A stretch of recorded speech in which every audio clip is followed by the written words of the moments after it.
It was a hot summer day. Renee was 10, and the heir to Viscount Chambler arrived at Whitehall with his grandfather, a close friend of Renee's grandfather. Renee's grandfather introduced his granddaughter to the Viscount's father, and old friends invited their grandchildren to meet. Renee readily introduced herself to the cute boy. She said that her name was Renee Hazelin and asked what the boy's name was. The boy replied that his name was Alexander Chambler and that he was very pleased to meet Renee. The children were the same age and quickly found a common language. Their shared pranks amused those around them. From then on, every year, Alexander from Caliber came to Whitehall for the summer holidays. Renee willingly spent time with him in entertainment and fun, sharing her favorite toys, books, and funny stories. Alexander readily communicated with the cheerful girl. He was the ringleader and generator of new ideas in this tandem. After a tiring day, the children loved to sit on the beach, look at the wonderful moonlit path, and dream about the future. If the night was cool and Renee was freezing, she didn't have to worry about anything. Alexander was next to her. The boy, like a true gentleman, was always ready to give some of his clothes to his best friend so that she wouldn't freeze. For this, Renee was always grateful to Alexander. Increasingly, she looked at him not as a friend, but as a lover. Thanks to his sweet face and cheerful nature, Alexander became Renee's first love. The children's communication ended when they were both 16 years old, the year Alexander's mother, Blair Chambler, died. This news was shocking for Renee. She really wanted to support her friend in such a tragic situation.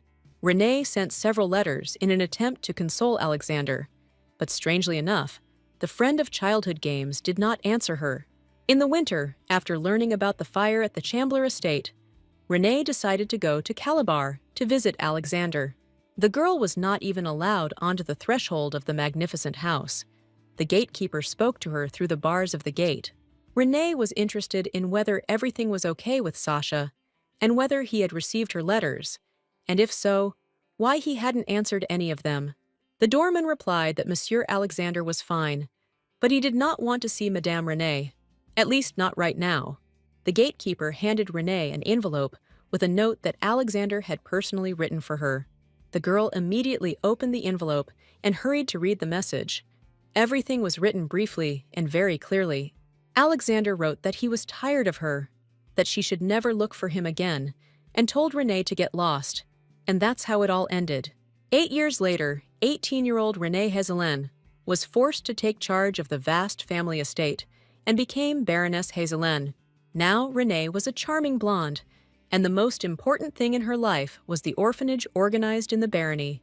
Renee personally raised the children and was often present in the dining room during her pupils' meals.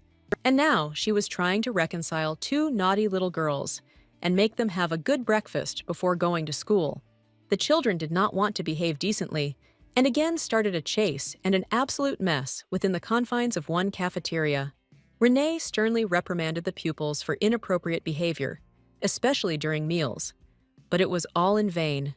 The pranksters not only didn't eat themselves, but also distracted the other children, chasing each other around the dining room, trying to find out some questions. The maid tried to help Renee control the naughty boys, but even this kind woman was unable to do anything. It is unknown how it would have all ended, but Renee had a brilliant idea and asked the children to listen to her. Renee declared that any child who did not finish the entire portion within 10 minutes and was late for school would not get apple pie tomorrow. This message had an effect. No one wanted to be left without a delicious holiday dessert. The girls immediately rushed to their tables. They needed to quickly eat their porridge and make it to the start of their first lesson. The boys stuffed the food into themselves indiscriminately and took turns reporting that they had eaten every last crumb. About 15 minutes later, the children left the cafeteria in a noisy crowd and hurried to classes, which were about to begin. Renee felt like a squeezed lemon. Every morning she walked into this dining room as if it were a battlefield. Today, she emerged victorious. 3 years ago, Baron Hazelin's estate was converted into an orphanage. After the death of her grandfather, Renee inherited the barony, both as a title and as an estate.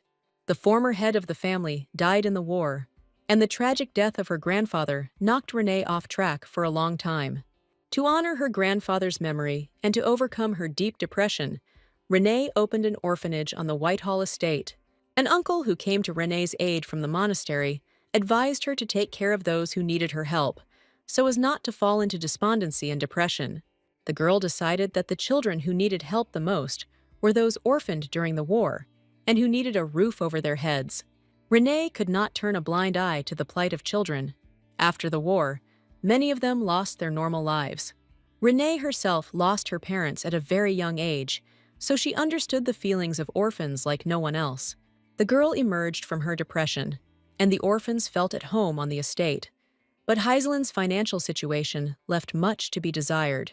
The girl was saddled with a multitude of unpaid bills, and the debt grew exponentially. The barony of Heiselin was on the brink of ruin and bankruptcy. Renee was angry, but she could do nothing about it. The source of these endless debts was actually a stupid uncle who was completely incapable of managing money. Once again, Edward Heiselin cried crocodile tears in his niece's office and asked her to forgive him for yet another unjustified expenditure. Renee listened to Edward express his regret that he had made a mistake and that he had been promised a 40% discount, but had in fact been deceived. Renee was outraged that her uncle was turning to the same supplier again and again, despite the fact that he was cheating him again and again. This is Bill from Bill and Sons, who for some reason always promises Edward a 40% discount, but never delivers it. As a result, they owe him for the desks, and yesterday the uncle also bought slates from him and stepped on the same rake again. Renee couldn't understand why her uncle had bought and already paid for 200 boxes of chalk. The unpaid bills exceeded the annual budget of the entire mansion. Edward had nothing to say to his niece. He never thought that he would be able to harm her, rather than help her. Uncle Edward was a good man, kind-hearted and innocent. He even wanted to get money by selling his fountain pens and clothes. The only problem was that Uncle Edward had absolutely no idea how this world worked. And unfortunately, Renee realized this too late. Just a couple of months ago, I had to sell some of my land to pay off taxes and debts. Renee thought that at this rate, they themselves would soon be thrown out onto the street, and then there would definitely be no time for maintaining the shelter. Renee decided to take action, but this required time. The girl ordered her uncle to calculate the total of all current payments. Renee promised to forgive him if he accurately calculated and wrote down who, where, and how much they owed. Edward did not expect such an order, but promised to carry it out. The monk was glad to somehow compensate for the damage caused by his vigorous activity as a supplier, and willingly took on the report. Seagulls screamed loudly over the sea. Vacationers liked them, but local residents treated them like thieves and beggars. Renee didn't feel any connection to anyone or anything right now. She just wanted thoughts about survival to stop bothering her. The ocean, so calm and powerful, splashed at the girl's very feet. It calmed and gave hope. When things were rough, Renee would come and look at the ocean. Everything had changed, but he was the only one who remained the same. When Renee sat on the ocean shore, she felt like she had returned to her carefree childhood, when her grandfather, mom, and dad were still alive. In that distant and cloudless childhood, when Alexander was nearby, it seemed to Renee that their friendship was growing into something deeper. It was hard not to believe it when Alexander's bottomless eyes looked at her with such anticipation and tenderness.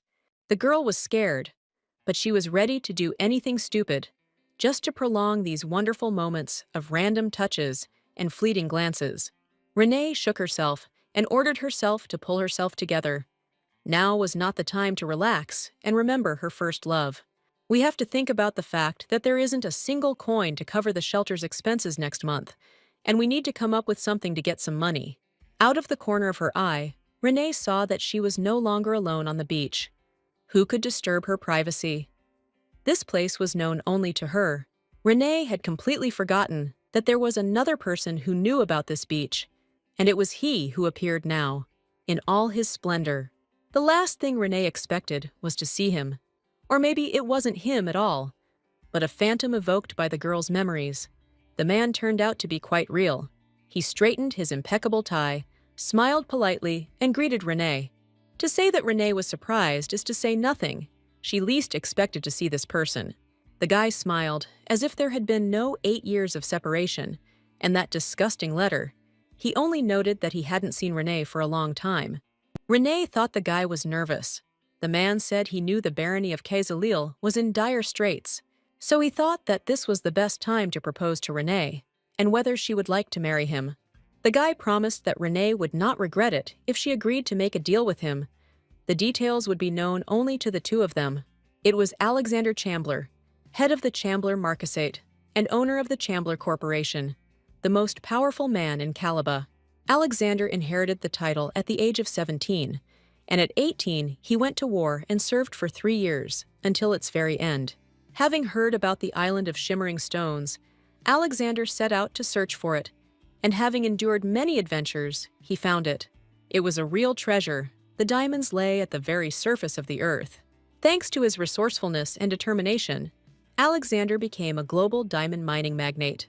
With this wealth, he easily entered the automobile sector and invested in the development of the best car in the world. This car has become a premium star not only for its technical equipment, but also for its level of comfort. Alexander managed to achieve recognition in aristocratic circles, and now the Queen herself valued her acquaintance with him. This mega-rich businessman, and the country's most promising bachelor, suddenly turns his attention to Renee. The marriage proposal was a good chance for Renee to improve her affairs, of course. She agreed, and for a very good fee.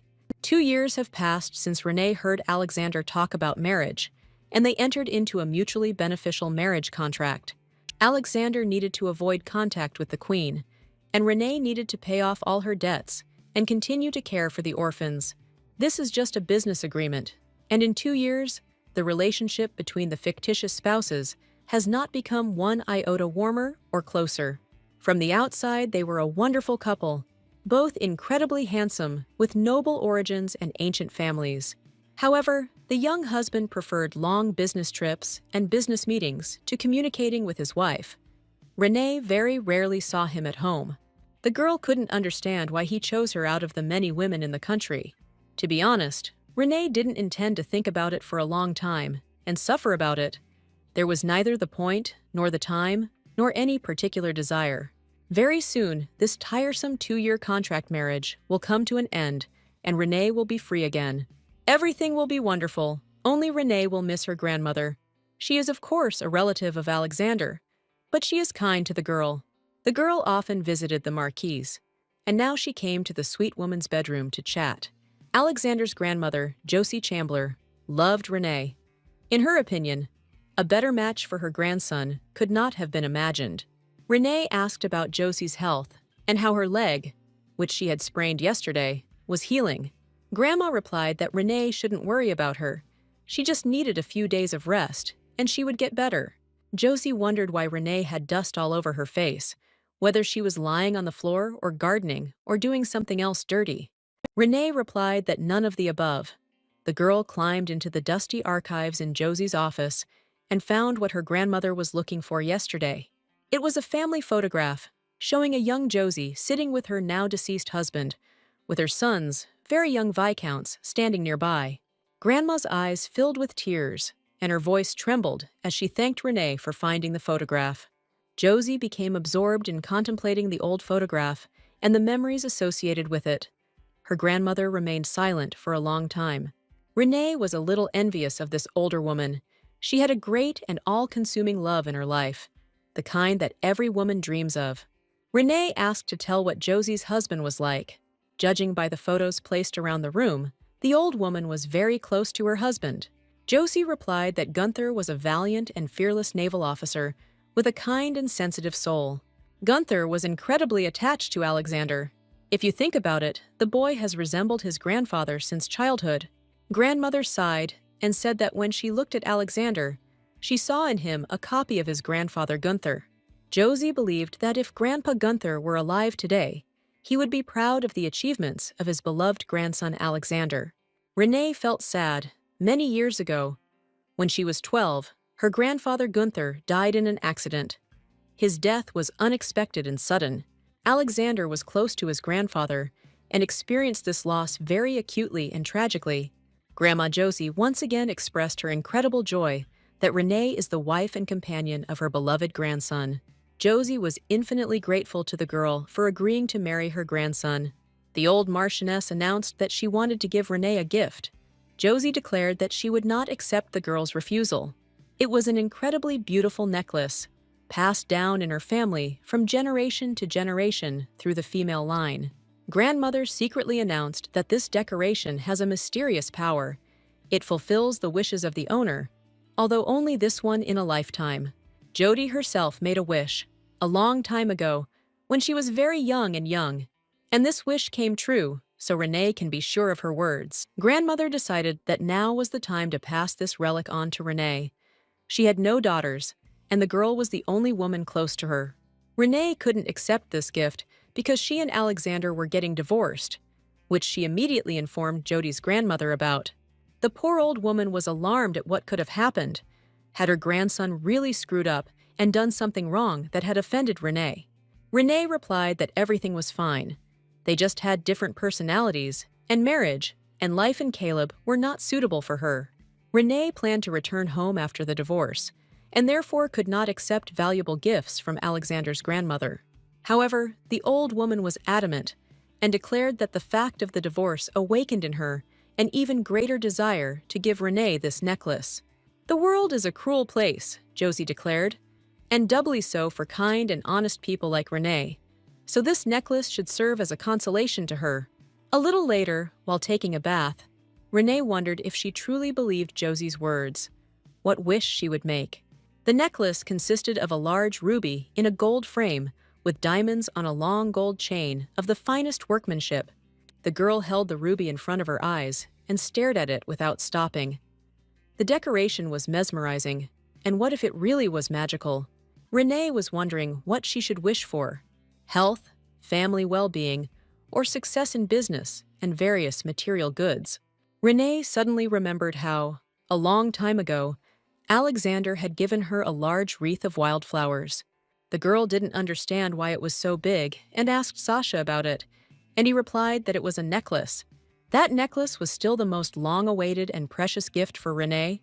Renee asked if Alexander had made it himself, and why.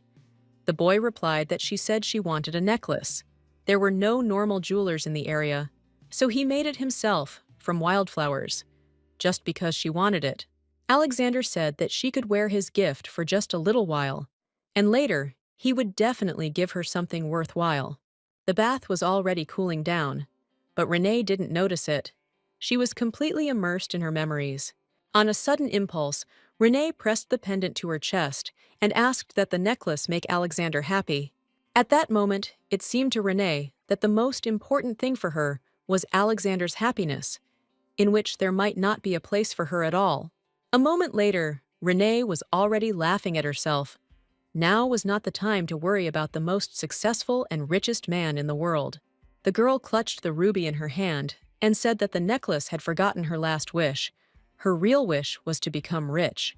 She wanted to be as rich as Alexander Chandler, and maybe even richer than him, if that was possible. The girl's thoughts were interrupted by the appearance of a furry, four-legged pet with mischievous children.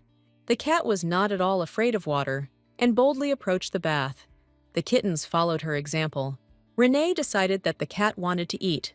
This animal had a strange thing. It allowed only Renee to feed itself and refused to take food from the others. The girl had to get out of the bathroom and urgently go to the kitchen to feed her pet. She couldn't just send her away. The cat and kittens followed their owner, proud that their leatherette was so trainable. Renee petted the cat and asked what food she would prefer today, with fish or with chicken, or maybe moose with vegetables would be more to her liking. The idyll was broken by the appearance of Alexander. He entered the dining room and demonstratively greeted Renee loudly, calling her his wife. The girl was shocked. Alexander had never called her that in the past 2 years, and now, 48 days before the end of the contract, it happened. The thought flashed through my mind that Alexander was glad that this whole thing was about to end and was simply making fun of her. Or, let's say, trolling her a little. There he stands in front of her, all polished, and says, "Hello, wifey, long time no see," and twirls a glass of aromatic elite alcohol in his hands. Renee felt very awkward, barefoot, with wet hair, in a robe on her naked body, and in the company of cats. She did not match this man. The girl threw off her embarrassment.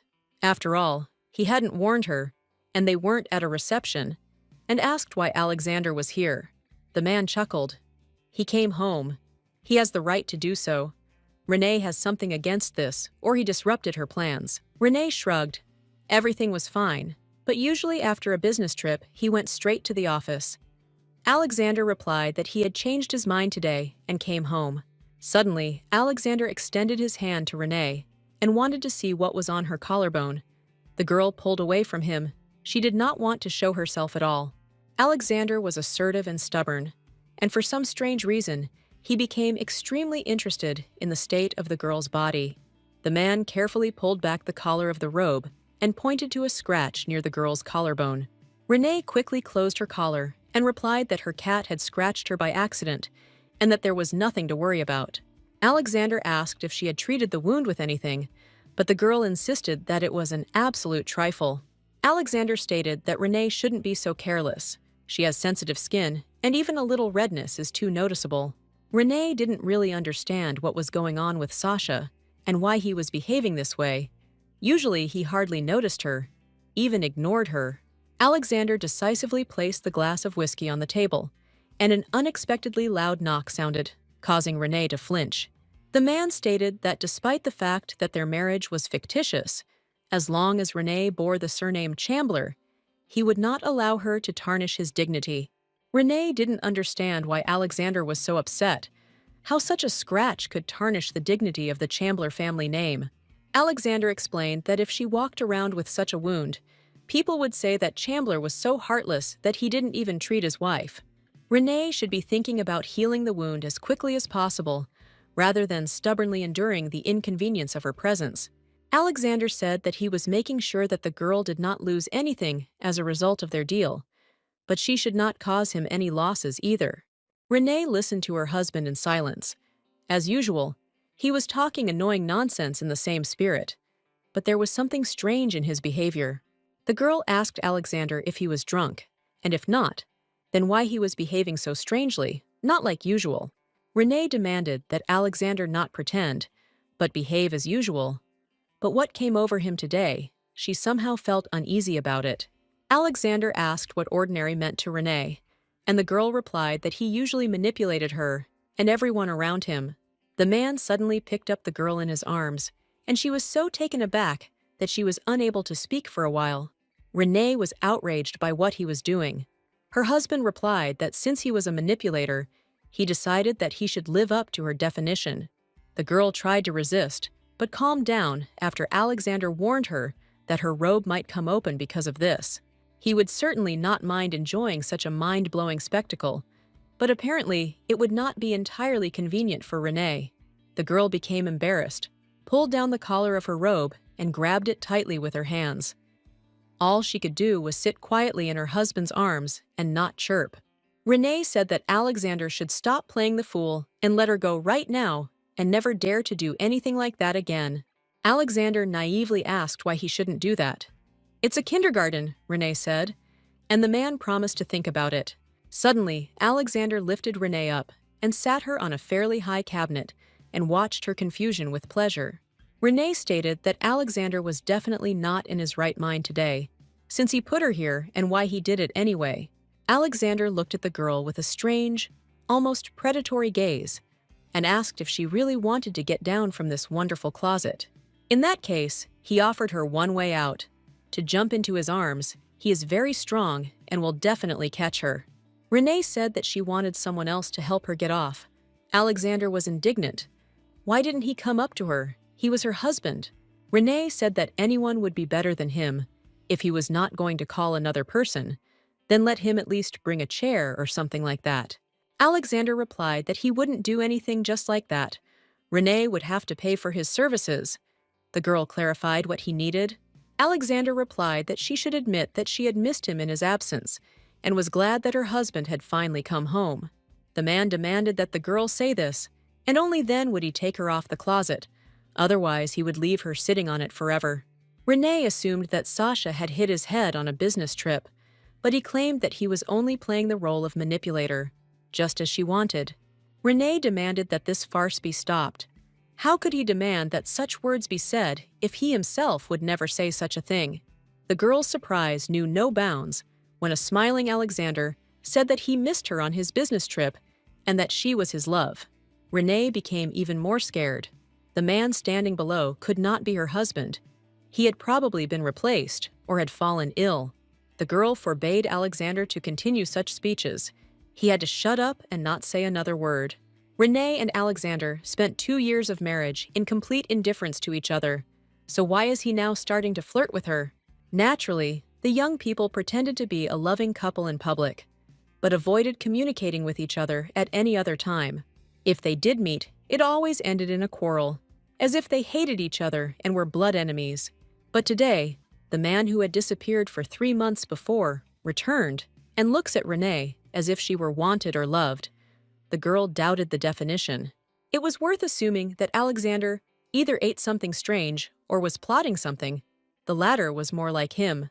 However, Renee was determined not to participate in this man's adventures any longer. She had had enough of the fictitious marriage. Renee looked down bravely. Even if she jumped from here, nothing bad would happen. She would just scratch her knees. The girl jumped down without warning Alexander. She intended to do without his help, but the man appeared nearby, albeit a little later than necessary. The result of Renee's thoughtless act was a more than strange situation. She was lying quite comfortably on a man stretched out on the floor.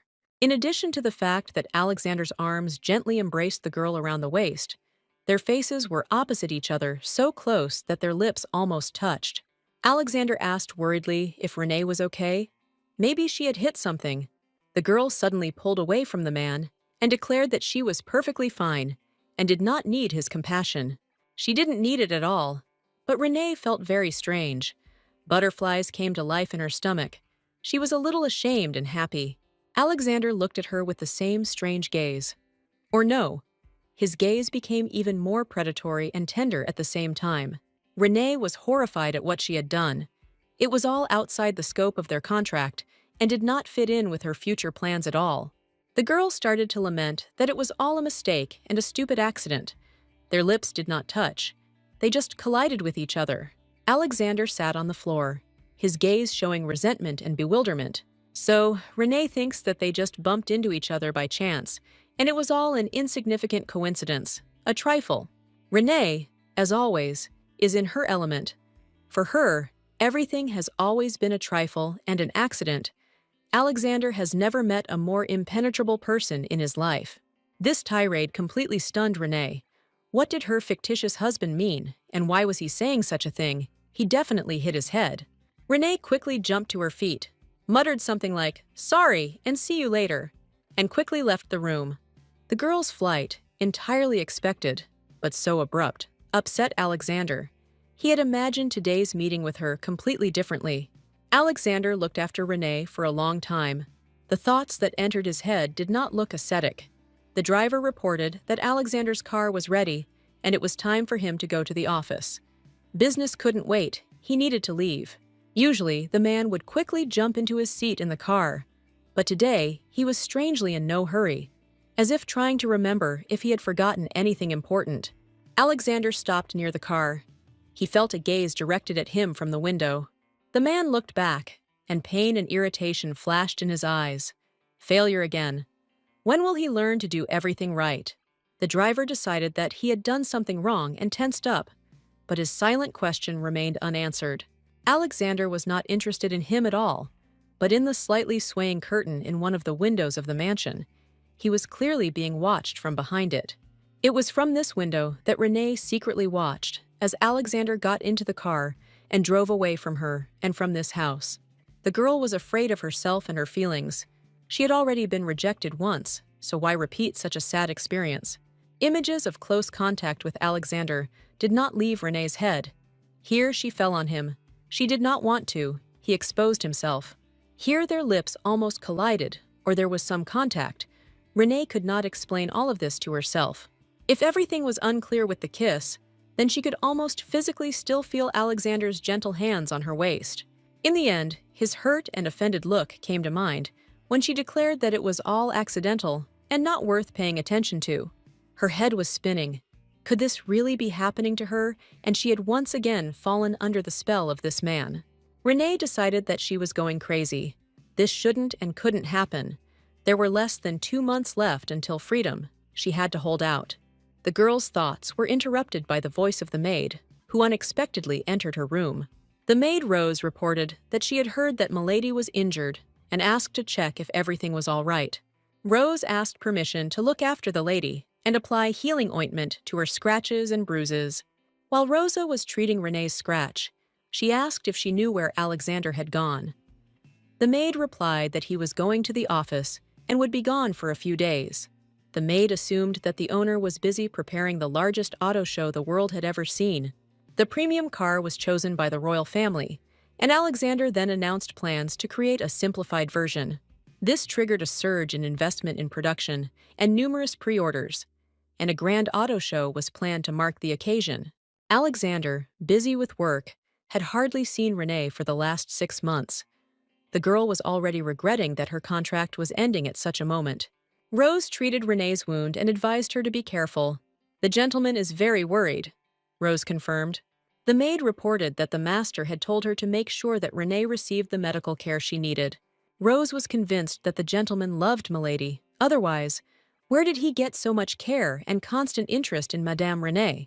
Renee was convinced that Alexander was completely indifferent to her. He was simply an amazing actor, if even the servants believed in his feelings. When Renee and Alexander divorce, the girl will no longer have to be a spectator and accomplice to this disgusting comedy. And then everyone will be happy, especially Renee. She will have freedom and some money, which she will try to use wisely. An elegant red-haired beauty entered the room. This was another downside to living with Alexander. It was Nina Chambler, the adopted daughter of Alexander's father, a vile and petty person who drank Renee's blood even more than her brother. Without saying hello, Nina asked if it was true that her brother Alexander had come, and why she hadn't been told about it. Nina capriciously asked Ren why she wasn't answering whether Alexander had come home today or not. Renee asked if she should first apologize for breaking into her room without permission. Nina stated that Renee hadn't slept anyway and was alone. So what did she see as the problem? Renee understood that Nina was just trying to piss her off. Nina screamed that Renee's rudeness towards her husband's family was outrageous. Apparently, Renee's village roots were making themselves known. Renee calmly and politely reminded Nina that it was Alexander who proposed to her, and she had not shown any initiative to marry. Besides, Renee paused meaningfully. If they were talking about origins, then Nina definitely shouldn't criticize anyone. It was a blow below the belt, but the red-haired boar clearly deserved it. She, of course, tried to object, but there was no reason to do so. Nina was the adopted daughter of the old Marquise. Sasha was not yet 15 when her mother died, and her father did not grieve for long. 3 months later, the Marquis married a simple seamstress who already had a daughter named Nina, who was distinguished by her quarrelsome nature. About a year later, a fire broke out at the Chambler estate, severely burning Nina's back and damaging her lungs. It later turned out that Alexander was to blame for the fire. He took responsibility and supported his father's widow and her daughter. The second wife, and now the widow of the old Marquise, Maggie, left the estate. Nina remained. She was obsessed with Alexander and hostile towards Renee. Nina couldn't come to terms with the fact that her brother had started a new family. Renee tried to understand her and tolerated all the minor provocations, but after 2 years, her patience was running out. Renee responded sharply that Alexander had arrived and gone straight to the office, so if she wanted to throw a tantrum, she should follow him. Nina told Renee that she was just a bed warmer for Alexander, but she was acting like something incomprehensible. Nina's hands clenched into fists, and it seemed like the girl was about to rush at Nina and hit her until she got tired. However, the threat was over. Nina left Renee's room, rustling her skirts and demonstrating her superiority over the whole world. Renee looked irritably after the unpleasant person. Only 48 days left, not a second more. She would not stay in this house. The maid asked if everything was all right with her mistress, and Renee's angry look towards Alexander's sister scared her a little. Renee replied that everything was as usual. Rose didn't need to worry about it. she could just go and rest. Rose left, taking Madame Renee's promise to call her if she needed anything. Night fell on the Marquis Chambler's mansion, and both the owners and servants slept peacefully in the rooms. If anyone had been watching, they would have seen a man walking down the corridor with a kerosene lamp in his hand, and a lady next to him. It was the manager Gabriel and the housekeeper Lara. They were discussing the fact that it was time to move Miss Nina's room to the third floor, since she had crossed the line. Lara explained that while she was busy with her business, this young lady again made a scene for the mistress. Renee usually asks not to interfere, so Lara remained silent. Gabriel replied that he had also heard Nina say that she was allergic to cats and was forcing the mistress to get rid of her pets. Gabriel was puzzled as to where Nina's allergy had suddenly come from. All her life, this girl had been distinguished by excellent health and a bad attitude. Gabriel and Lara listened and heard that someone was promising a lot of money to the unknown person. But the second one refused and did not agree to the persuasion. The manager and the housekeeper called out to the strangers, asking who was walking around here at such an hour and what they were doing here. When they turned into the corridor from which the whispers of conversation could be heard, no one was visible anymore. The troublemakers had disappeared without a trace. Lara was surprised. She definitely heard a whisper. Maybe they should check all the rooms and find the intruders. Gabriel decided that it was not worth their attention. Among servants, it often happened that someone would ask another to do their job for money. The manager was absolutely certain that this was not the kind of incident that would warrant raising the alarm and waking up the entire building in the middle of the night. Lara had a completely different opinion. Her intuition told her that things weren't so simple. Moreover, the voice of one of the missing conspirators seemed too familiar to her and clearly did not belong to any of the servants. The morning in the mansion was bright and joyful. The jets of the fountain dispersed the heat that had already begun to descend to the earth. Renee accompanied her grandmother on a walk. She said that her grandmother would soon be completely cured and would even be able to run marathons. Grandma asked whether Alexander had returned home after leaving for the office yesterday or not. Renee replied that he hadn't returned. Sasha worked non-stop and even found time for training. The girl doubted whether her husband was a man, but her grandmother replied that she did not have to worry about that. He was a very good person. She remembered his birth. Grandma was lost in her memories and joked that Alexander definitely didn't have a tail or scales, although he looked like a little monkey. Joey and Renee laughed merrily.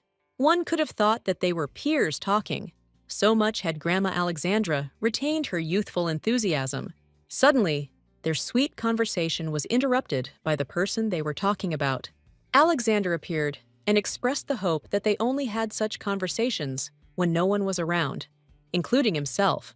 The grandmother was glad that her grandson returned home and would at least get some rest. Grandma was wondering why Sasha looked so strange to him. His tie untied, his hair wet.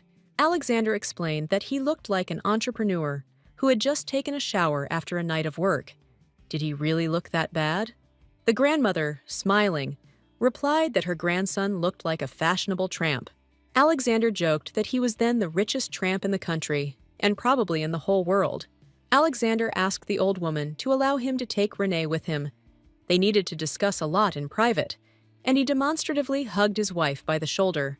Renee seemed to accidentally push the man's hand off her shoulder and suggested they have breakfast first, since Sasha was probably hungry. Alexander refused breakfast, explaining that he had already had a snack. He was kind enough to offer Renee to join her grandmother for breakfast, while he waited for her in his room. Grandma was too smart not to realize that she needed to leave, and she said that she wanted to rest and would have breakfast later, and went off to her room. The Marquise called Lara and asked her to help her get to the bedroom, while Renee and Alexander were to be left alone. Alexander told his grandmother that whatever her worries, minor repairs would be carried out in a separate wing of the mansion next week. Everything will be very quick and easy. Alexander decided that the house needed an elevator. Renee was pleasantly surprised that even with all his busy schedule, this grandson doesn't forget about his grandmother's sore leg. After 2 years of marriage, Renee realized that Alexander was deliberately trying to keep his distance from his grandmother. All the grandson allowed himself in relation to the Marquise was dry politeness and a restrained sense of humor, and no joint activities. The fact that Alexander signed an expensive contract to install an elevator in a separate wing of the building speaks volumes. In fact, the grandson treats his grandmother tenderly and reverently, but something that happened in the past makes him keep his distance. Renee couldn't understand this, but she didn't dare ask. She was a wife only by contract, and for her there were boundaries that could not be crossed. Renee clarified that if her grandmother no longer needed her, then they could go about their business, and wished the Marquise a good rest. Suddenly, something strange happened. Alexander took her hand. Even though they were alone, this had not happened even once in the last 2 years. So, hand in hand, they walked along the path, walking in silence, both afraid to disturb the fragile balance that had formed between them. Holding hands, they walked all the way to the mansion. Renee was surprised at why, starting yesterday, Alexander had started touching her so often. Renee remembered how Sasha gently hugged her around the waist. It was provocative. There was nothing under the robe. Alexander just put his hand on Renee's shoulder, in a proprietary manner, demonstrating that she is his woman. Usually, Sasha kept his distance and avoided even casual touches. Renee's fictitious husband returned from his last business trip a different person. The young people entered the mansion, and Renee reminded Alexander that there was no one around them and that he could let go of her hand. Alexander apologized, justifying himself by saying that he was very tired and didn't even notice that he was holding her hand the whole way. Renee replied that she understood everything and asked what exactly he wanted to discuss with her. Sasha announced that he wanted to talk and therefore took her away from her grandmother. Alexander announced that in 2 days a dinner for graduates of Brighton College would be held at the palace. It's a 1+1 invitation, so Renee will have to go too. The event was originally planned for later, but was postponed due to rain. Renee was surprised why the event was postponed, and what the rain had to do with it if the dinner was supposed to be held in the college dining hall. Alexander said he told the organizers he would not attend the dinner if it rained on the day of the event. Renee was shocked. She knew that her fictitious husband was a big shot, but to influence the situation like this was too much. Brighton College is the most prestigious institution in their country, and perhaps in the world, and has many influential people among its alumni. For his sake alone, hundreds of aristocrats, and even members of the royal family, changed their schedules. Renee never ceased to be amazed at the enormous power and influence of her fictitious husband. The girl warned Alexander not to lie down on the bed in street clothes, even if he was very tired. The guy replied that he never thought his wife would grumble if he lay down on the bed in trousers. Renee objected. He himself refused separate beds, so he must always change his clothes when he is going to lie down in their shared bed. Alexander, feigning submission, took off his shirt and exposed his perfect male torso. Renee was indignant at what he was doing now, trying to be serious. Alexander replied that he was following her instructions, that is, changing clothes. Alexander began to unfasten his belt just as calmly, but this almost made Renee go into hysterics. The girl screamed that he was crazy for undressing right there and demanded that Alexander cover up immediately. Renee immediately ran to the dressing room to bring Alexander some pajamas. The girl didn't notice how much sadness and despair appeared in the guy's eyes the moment she went to the dressing room. Renee brought him his pajamas, turned her back to him, and asked him to change quickly. But Alexander hesitated, which irritated the girl. Turning around, she saw her fictitious husband sleeping soundly on the bed, naked. Renee thought Alexander was pretending, but he was actually fast asleep and so cute, just like when he was a baby. Trousers, a shirt, even a belt and tie lay in a disorderly heap on the floor near the bed. Renee stood next to the bed in confusion. Alexander hadn't even put on his pajamas, but she had to lie down next to him. That was a problem. The girl was puzzled. Alexander took off everything, even his underwear. It was precisely because of situations like this that she insisted on separate beds.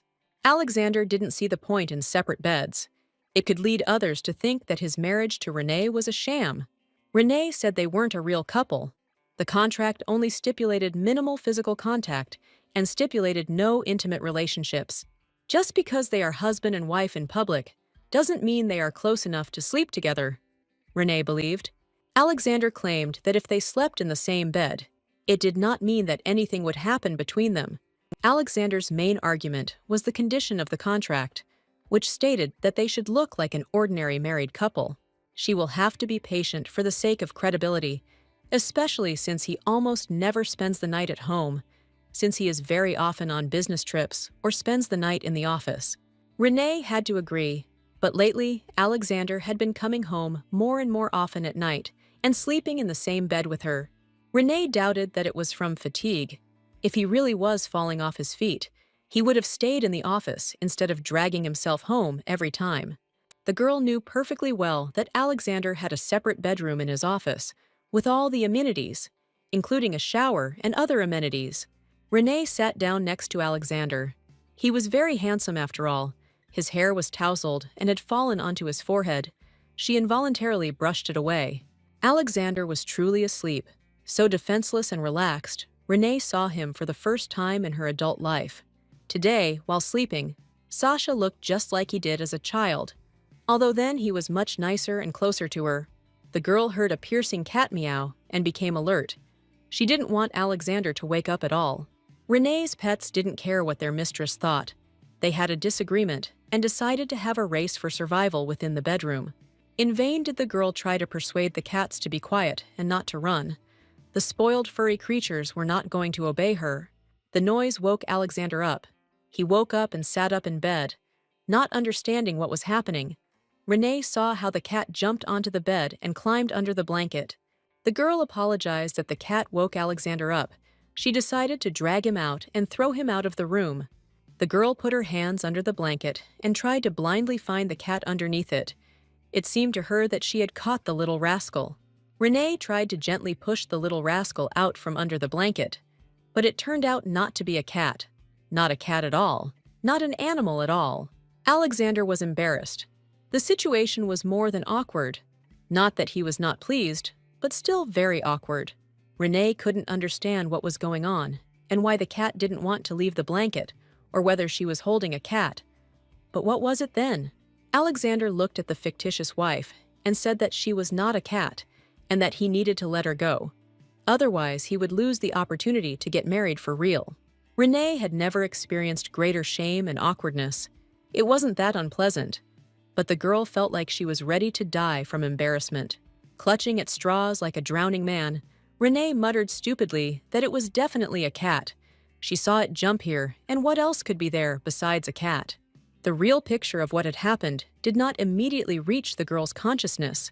She screamed, jumped back from the bed, stumbled, and fell. Alexander sat on the bed, red with shame, and covered his face with his hands. Renee saw the culprit of the incident jump out from under the bed and rush out of the room. The cat even looked at the girl with resentment, as if it was her fault that he had to run away so quickly. Alexander had a strange dream. Someone was calling him uncle and demanding that he wake up. Alexander opened his eyes. A boy of about 8 or 10 years old leaned towards him and repeated his request. This child awakened strange sensations and associations in Alexander's mind. His face seemed familiar, but where and when the man could see him was unclear. Alexander sat up. His consciousness transported him to the ocean shore. This beach and the surf line seemed very familiar to him, almost like home. Alexander realized that he was on one of the ocean beaches of Whitehall, a place where he spent his summer holidays with Renee. A legitimate question arose as to why he was there, and the boy asked if he really was Alexander Chambler. Having received a positive answer, the child was delighted, laughed, and said that he knew it and was glad that he was not mistaken. The boy said his name was Hines and asked if his uncle knew Renee Haslin. Alexander replied that he knew her very well, had known her since childhood. But why did the boy ask about her and who she was to him? The child replied that it was a secret, and he should not tell it to anyone. Alexander thought that most likely this boy was from an orphanage organized by Renee and supported by donations, including from himself. The man looked closely at the boy's face and realized that he looked very much like Renee as a child, with the same eye shape and lip shape. The boy smiled and said that Renee often told him about him. Alexander asked what she said. The boy readily replied that Renee had said about his uncle that he was nice-looking. but could be rude and stubborn for no reason, and that he had strange tastes. Alexander asked why Heinz was looking for him. The boy replied that he wanted to ask his uncle one very important thing. The boy became embarrassed, smiled mysteriously, and asked in a loud whisper if Uncle Rene loved him. The question caught Alexander off guard. He understood that it was a dream, and that his own subconscious was asking him, but he couldn't answer himself. The dream continued with a series of unrelated images, mostly fragments of the past. Here is Renee, with lavender in her hands. Then Alexander dreamed that he was carrying Renee on his shoulders, and she was not light at all, although she seemed like a reed. The next picture was sad. He was with Renee near his mother's grave. This did not happen in reality, but it was not reality, but a dream. The next shot moved Alexander to a summer meadow. Somewhere ahead, Renee was picking flowers, protected from the sun by a cute hat. The girl turned around and called him by name. She laughed merrily and shouted that no matter what he did, they would be there soon. Alexander walked very quickly and caught up with Renee. He looked at her and kept thinking what he should answer the boy. Suddenly, Renee and Alexander found themselves on a sandy beach, on the ocean shore, the very same one where the boy had just woken him up. Alexander wanted to say something and woke up. He was lying in his bed. Fragments of the dream and impressions from it were mixed up in his head. The man went out onto the balcony. He needed to clear his head of this mess and come to his senses. What kind of nonsense had he dreamed about? The boy asked if he loved Renee Hazelin. But in reality, Alexander wondered how he felt about this girl. Maybe he really did love her. Alexander shook himself. Preparations for the auto show must have really exhausted him. He was dreaming nonsense, and all sorts of things were creeping into his head. A servant came out onto the balcony and reminded him that he had to attend dinner in Breton that evening, and at the same time handed over a note from Renee. Renee informed him that she would leave early and would wait at the Riven Hotel, and also asked him to inform her of the schedule for next week. It was time to discuss the agreement. Alexander read the message carefully. The words about discussing the treaty cut into his consciousness. Alexander ordered Gabriel to prepare the car in 30 minutes. He intended to get ready quickly. Gabriel noted that if Alexander left in half an hour, he would arrive much earlier than the appointed time. Alexander replied that everything was fine, but before picking up his wife, he needed to go to one more place. Renee was busy with her company's affairs, looking through papers and signing the necessary ones. She completely forgot about the time. Dorothy Dampel, an employee of Renee's company, brought her illustrations and materials for the department store catalog. Dorothy reported that Mr. Grog had submitted the new packaging design for approval today, and Roberto's contract still needed to be reviewed. The abundance of documents annoyed Renee, as she wouldn't have time to do everything before Alexander arrived. Dorothy said that she shouldn't complain. Now their soap is becoming more and more popular every day. They should take advantage of this chance. Renee was proud of her success. She had been the director of Pearl de Hazel for a year now, and thanks to her marriage to Alexander, she had gained financial freedom. Immediately after this, she began looking for an opportunity to earn money and remembered her cousin Winchester's soap factory. The soap that Winchester made was of such high quality that it was known not only in one city, but also in neighboring regions. The idea rose to increase the factory's capacity and sales volume, and naturally the number of jobs also increased. As a result, the Pearl and Hazel Company was opened, selling Winchester soap, and a year later, contracts were signed with 10 department stores across the country. Now, Renee has her own office, and such excellent employees as Dorothy. Now the assistant went to the Falache department store to check the layout of the windows. Dorothy said goodbye to Renee and wished her a good time with her husband at the college dinner. Renee thanked her assistant and wished her a safe trip. There were only 2 hours left before dinner. Renee needed to hurry to finish her current chores and get ready for dinner. The funny thing that happened to Renee in the bedroom a few days ago just wouldn't leave the girl's mind. Remembering this, she burned with shame every time, and therefore in recent days, she avoided meeting with Alexander. But today, the meeting was unavoidable. Moreover, Renee noted that recently, her fictitious husband had become somewhat strange, and she felt uncomfortable being around him. The girl believed that keeping her distance was beneficial for both parties. To this strange deal, there were only 45 days left until the divorce. The closer the end of this marriage came, the more questions Renee had. They said the traditional vows at the altar, "Till death do us part," and all that. This marriage was concluded only for the personal benefit of each. Both parties knew about the fictitious nature of the union and agreed with it. Renee benefited greatly from this marriage, got out of debt, started her own small business, and the shelter continued to operate. It was unclear what benefit Alexander received from this contract. Renee often analyzed the situation and did not understand it. Why did a successful businessman propose a fictitious marriage to her? There are many ruined aristocratic families with more ancient pedigrees in the country.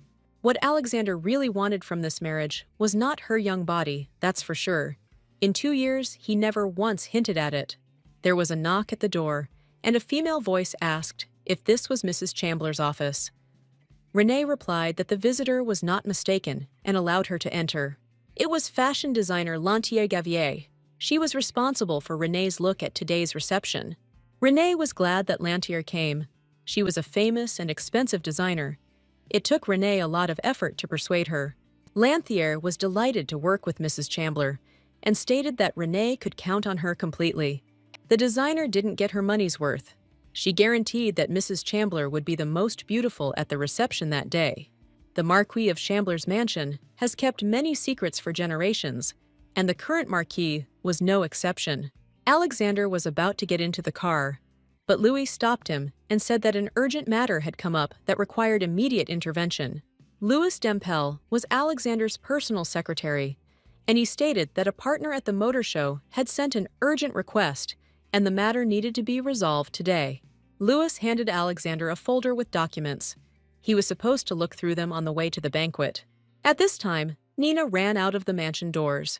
She asked Sasha to wait 1 minute and talk to her. Nina asked Alexander to stay for a while and pay attention to her. Otherwise, her brother had completely neglected his sister. Following Nina, her maid Melinda Gosling appeared. She kept saying that Miss Nina was so weak, she needed support. If she fell again, it would be bad. Louis offered to help Miss Nina get to her room if she wasn't feeling well, but Nina replied that she was fine. Nina approached Alexander and asked if it was true that he was going to a dinner party that day and needed a companion. Alexander replied that he was indeed invited to the banquet and was going there with his wife Renee. Nina was unaware that Renee was going to the banquet with Sasha. She saw that the couple had not communicated for the last few days and decided that this was her chance. Nina was never known for her patience and meekness, and despite the categorical refusal, she declared that she also wanted to go. Alexander takes his wife with him all the time. Nina was hysterical. Renee can go whenever and wherever she wants, but she doesn't have that opportunity. Nina insisted that Alexander take her to the banquet today instead of Renee. Was it really so difficult for him to do this? Alexander firmly stated that he had already made a promise to his wife that she would go to the banquet with him and he could not cancel it. Nina could only bite her lips. Alexander refused her. He was going to get in the car and leave. Nina made a disgusting scene. She screamed that Alexander had no right to treat her like that. The girl said that he doesn't understand how hard her life is after that incident. She can't go out freely and can't get married. Nina screamed that Alexander didn't feel sorry for her at all. Although her life was ruined because of him, he and only he was to blame for all her troubles. The girl was clearly playing to the crowd. She pulled off her dress and showed everyone the disgusting scars on her shoulders. Alexander's face turned stony. He had already gotten used to not reacting to his half-sister's hysterics. The past came to mind.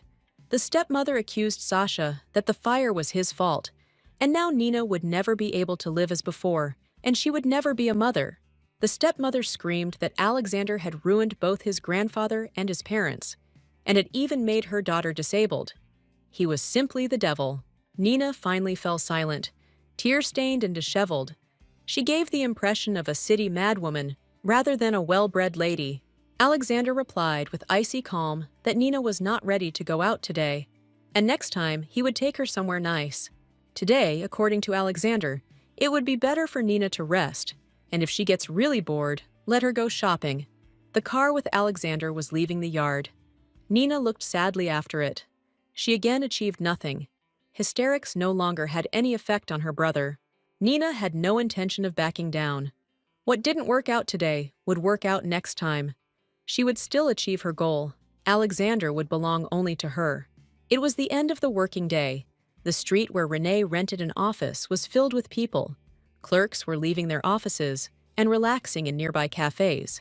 Three friends met at a table in such a cafe at the end of the working day. The girls' attention was drawn to a luxurious car that appeared in front of them. It was rare to see such an expensive car in such a remote place, and the girls were curious to know who it might belong to. Alexander Chandler himself got out of the car, and the girls remembered that there were persistent rumors that Mrs. Chandler herself rented an office somewhere around here. Secretary Louis suggested that Alexander wait here while he went to fetch the lady. The guy wanted to please his boss. But no one had to go after Lady Renee, as at that very moment she was going out into the street and apparently saw her husband's car from the window. Renee stood at the threshold in a stylish evening dress that suited her incredibly. Alexander realized that today she would be the first beauty of the evening. The designer hired by the girl did not eat her bread in vain. The dresses, makeup, and all the accessories favorably emphasized Renee's natural beauty. Renee asked Alexander what he thought of her outfit. Today, she was dressed a little extravagantly. Alexander couldn't take his eyes off the girl. He liked her even in her nightgown. But in her evening dress, Renee was truly beautiful. The girl became embarrassed and asked why Sasha was silent, whether her outfit looked too strange. Suddenly, the man leaned very close to the girl. It seemed as if he was about to kiss her right there, in full view of the entire street. Alexander stopped at a minimal distance from her lips and whispered that everything was fine and the outfit suited her very well. At that moment, Alexander hugged Renee and fastened the chain around her neck. The man pulled back, and a luxurious gold pendant on a gold chain remained on the girl's neck, perfectly matching her outfit in style. Renee asked what it was. Alexander replied that it was his gift. He just saw this pendant in the store and decided to buy it for her. The secretary, Louis, was able to break the silence that hung between the spouses. He confirmed that the boss himself chose the pendant, and it suited Madame very well. Renee was perplexed. Did Alexander really buy her a gift? What happened to him? Maybe he really had gone crazy. She needed to show him to a doctor. Alexander smiled sweetly at Renee and asked if Mrs. Chandler was ready to go and extended his hand to the girl and helped her into the car. In the Chandler mansion, the windows of only one room were lit up. These were Nina's chambers, from which came hysterical screams and the sounds of breaking dishes. The maid tried in vain to calm her mistress. Nina was hysterical, smashing flower vases and screaming hysterically. The maid tried to calm her down and said that if Nina continued in the same spirit, she could get hurt. The girl didn't want to listen to anything. She poured out her discontent and indignation on the things that surrounded her. Nina screamed that Renee Hazelin was a depraved slut, that she had seduced Alexander and was only thinking about how to extort more money from him. At times, the maid felt as if her mistress had gone mad. Nina screamed with such fury that Renee dared to take Alexander away from her. The maid knew Nina's story well. She and her mother, who had seduced Alexander's father, had once settled in the Chandler house. Nina's mother managed to marry the Marquis and convinced her daughter that all his fortune should now belong only to her.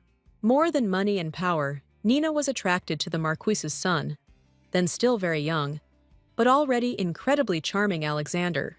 Nina fell head over heels in love with Alexander, and over time, this feeling grew into an obsessive attachment, into a manic idea of marrying him. One day, Nina overheard a conversation between the maids about how the Marquis had punished his son again and locked him in the attic. The maids wanted to free their master. Nina did not try to hide.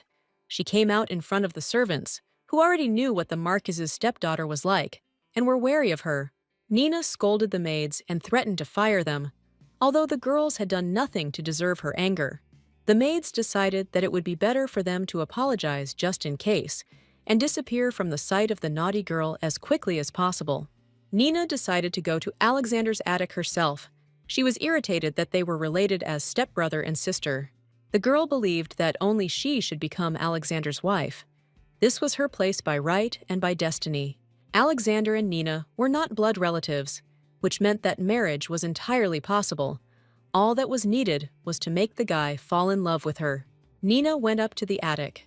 She couldn't think about anything else, only about the fact that she wanted Alexander and was ready to be with him. The young man sat on the floor in a dusty and empty room, and it was clear that he was not at all happy about Nina's appearance. The girl tried to prove her usefulness to him and promised to talk to her father so that he would no longer beat the guy and keep him in the attic. Alexander was aggressive towards Nina. He did not need her intercession or instructions. Nina tried to find common ground with him and said that she was now his family and sympathized with him. Alexander stated that Nina Anasia should not delude herself. In fact, he has nothing in common with her. The guy was sure that Nina and her mother had only squeezed into their family for the money, and were now trying to pretend that they were family. Nina tried to convince Alexander that he understood everything wrong, and that in fact, her mother loved the Marquis selflessly and devotedly. The guy replied that he would never believe a woman who, 3 months after her friend's death, marries her husband. Nina claimed that in reality, everything was not like that at all. Her mother was very upset when her best friend died. After the death of Alexandra's mother, the Marquise and her mother were united by a common grief, and then feelings arose, a heart no one can control. Nina said that her mother refused the Marquise's very first marriage proposal. He tried to persuade her, convincing her that she needed protection. Alexander stated that Nina was talking absolute nonsense. He saw right through her and her mother. They were both greedy and immoral creatures. As proof, the guy pointed to the dress and jewelry that Nina simply wore around the house. Their cost was comparable to the annual budget of the entire estate. Alexander said that as soon as he and his mother got there, they began to buy jewelry uncontrollably. A little later, her mother demanded the right to manage the finances, and later transferred the lands and house in Linabella to her own name. After this, Nina claims that it is not about money, but isn't it her mother who turns her father against him and provokes his anger?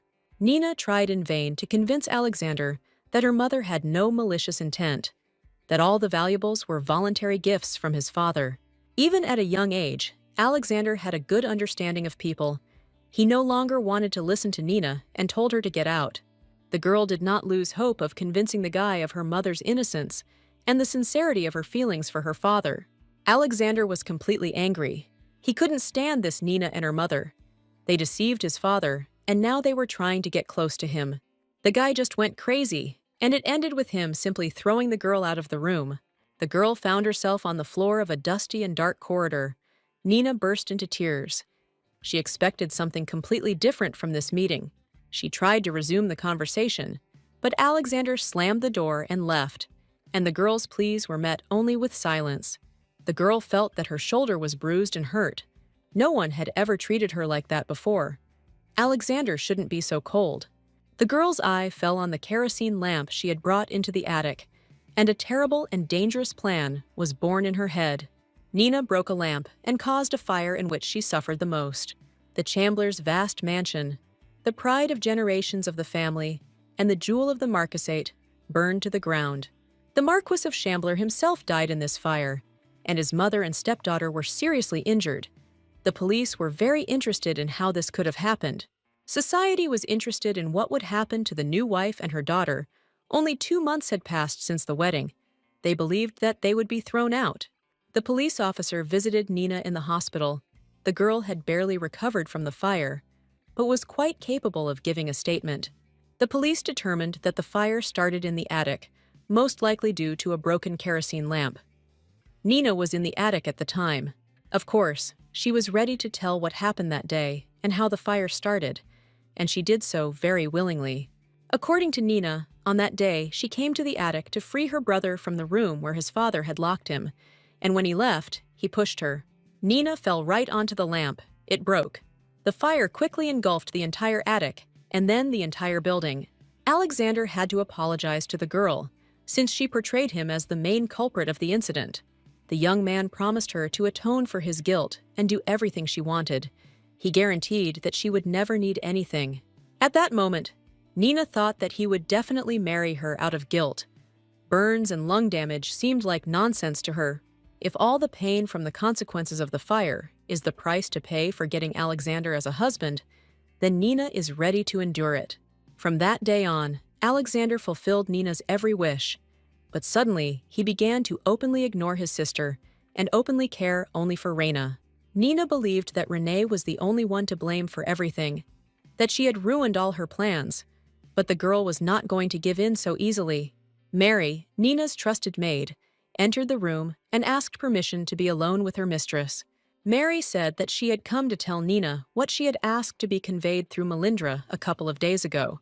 Mary's message restored Nina's composure. She sent away the other maid and prepared to listen to Mary's message. It was about a girl who performed various jobs in the mansion. She was an ordinary maid, mainly serving Renee, named Rose. A few days ago, Rosa finished work very late. She was earning money for her mother's treatment and working 2 jobs. The girl saw that it was already past midnight, and she just wanted to get to bed and fall asleep. It turned out that she was not the only one awake. Melindra, Mistress Nina's chief maid, was also wandering around the house. Melindra turned to the girl, asked her name, and announced that they needed to talk. Rose was puzzled by what Madame Melindra wanted from her.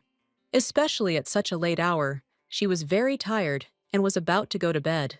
Melindra stated that from now on, Rosa must carry out Miss Nina's orders, and if she agreed, she would not have any problems with money. Rose asked what she would have to do. Melindra replied that she would help squeeze Renee out of this house and disgrace her in front of Alexander. Rose objected. She was Madame Renee's personal maid and could not betray the one she served. She could only pretend that this proposal did not exist. Rose wanted to wish the ladies a good evening and leave, but Melindra stopped her abruptly. Melindra was indignant. These poor people always have the same excuses. They play at being noble and sincere, but you only have to push them, and they agree to everything. Nina asked if Rosa really thought she could refuse her and get away with it. Nina declared that if Rosa left this room now, she would leave the mansion tomorrow with a black mark. Her big mother wouldn't last long without money. If Rose doesn't care about all this, then of course she can leave. Nina will find another performer and still get her way, but she won't forgive Rose for this. Nina was curious who Rose would choose, Madame Renee or her own mother, who was dearer to her. Nina was pressing on the most painful part. In fact, Rosa's situation was not enviable. If she told anyone about this, they simply wouldn't believe her. Nina realized that she had won and told Rose what she had to do first. Further instructions would be given to her later. The college building resembled an ancient castle, which is essentially what it was, only renovated and equipped with the latest science and technology. The guests at the reception were whispering that Mrs. Chandler herself, the wife of that very Chandler, would be at the reception today before her marriage. No one knew about her at all. Everyone was shocked when Chandler refused to marry the princess for some provincial woman who managed to bewitch Alexander. We heard that she sometimes appears in high society, but she hardly talks to anyone and always leaves quickly. But even the most evil tongues of high society completely agreed on one thing. Mrs. Chandler is an incredible beauty. Renee was puzzled why people always stared at her like that. Alexander thought it was only because she was very beautiful. The girl was embarrassed. She thought that Alexander was talking nonsense, and that they were looking at her only because she was the companion of the magnificent Marquis Chandler. Alexander claimed that he was speaking more seriously than ever. Of all the girls at the party, Renee was the most beautiful. Renee was perplexed by what was going on. Sasha had not only become more gentle with her, but was now showering her with compliments. He gave Renee a necklace and looks at her so languidly, wondering what's going on with him. The girl suspected that Chandler had something planned and wanted to carry out some kind of scam with her help before the divorce. For whatever benefit Alexander wanted to use her for, the girl felt like a pawn in his chess game. Renee's suspicions grew stronger, and indeed she knew that things weren't that simple here, and the girl felt a bit creepy. What does Alexander even want from her if he does everything for this that he has never done before? Sasha always easily gets what she wants. Alexander was called by his secretary. He urgently needed to resolve work issues. The secretary said that the boss needed to personally speak with the partners about the documents that had just been signed, and it was urgent. Alexander asked Renee to wait for him. The conversation would not take much time. The girl was left alone in the middle of a huge and crowded hall. The men had gone off to solve their problems. Renee felt awkward at such receptions. She was not used to shining in society and smiling a false smile at people she barely knew. The girl decided to stand aside from the crowd of guests for a while she waited for Alexander. Suddenly, one of the ladies approached her and called her by her first name and the last name she had before marriage. Renee didn't recognize the woman who approached her. The woman said that she was Lauren and that she had studied with Renee at Whitehall School. Lauren smiled sweetly and said that she and Renee had not seen each other for 11 years. Renee recognized her. It was Lauren Saria. But the girl did not feel any particular joy from meeting her. Lauren was the only daughter of Count Sirius, and the very same evil fury who poisoned Renee as a child. They were 11 years old when Lauren made an unfounded claim that Renee was a thief and had stolen her money. Lauren and her friends claimed that they saw Renee do it, and although her family is a baron, they are poor and can't even hire servants. If Renee didn't take money from Lauren, then where did she get the expensive book? Renee resisted and screamed that her dad gave her the book, and Lauren had no proof that Renee had stolen anything from her. Lauren said that she had evidence, and if not, she would find it or buy it. Lauren's words were confirmed by her hangers-on. They claimed that they had seen Renee rummaging through Lauren's bag, and did not listen at all to the fact that Renee had never even seen her bag. Renee was angry. Let Lauren stop lying and give Renee her book back. Lauren threw Renee away from her, calling her a crazy beggar and kicking her right in the nose. Renee wiped away the blood and looked angrily at the offender. It seemed that she would pounce, now and then she would be in trouble. Lauren burst out laughing. What could Renee do to her? She could only stare. But in reality, she didn't have the guts. Renee has no money, no parents, only a sick grandfather who can't work at all, and her impoverished family can't do anything to stop Lauren. Renee asked why Lauren was treating her like this and what she had done to her. She doesn't compete with Lauren anywhere or in anything. She's a drag on her grades and prevents her from living and studying peacefully. Lauren replied that Renee would have dared to do anything to her, but Lauren just wanted to treat her that way, and that's all. Lauren doesn't need a good reason to treat Renee like that. She's poor, she's a nuisance, and she's annoying, that's all. Whether Renee actually stole money from Lauren or not, the girl didn't care. The only thing that mattered was that Lauren decided that Renee was guilty.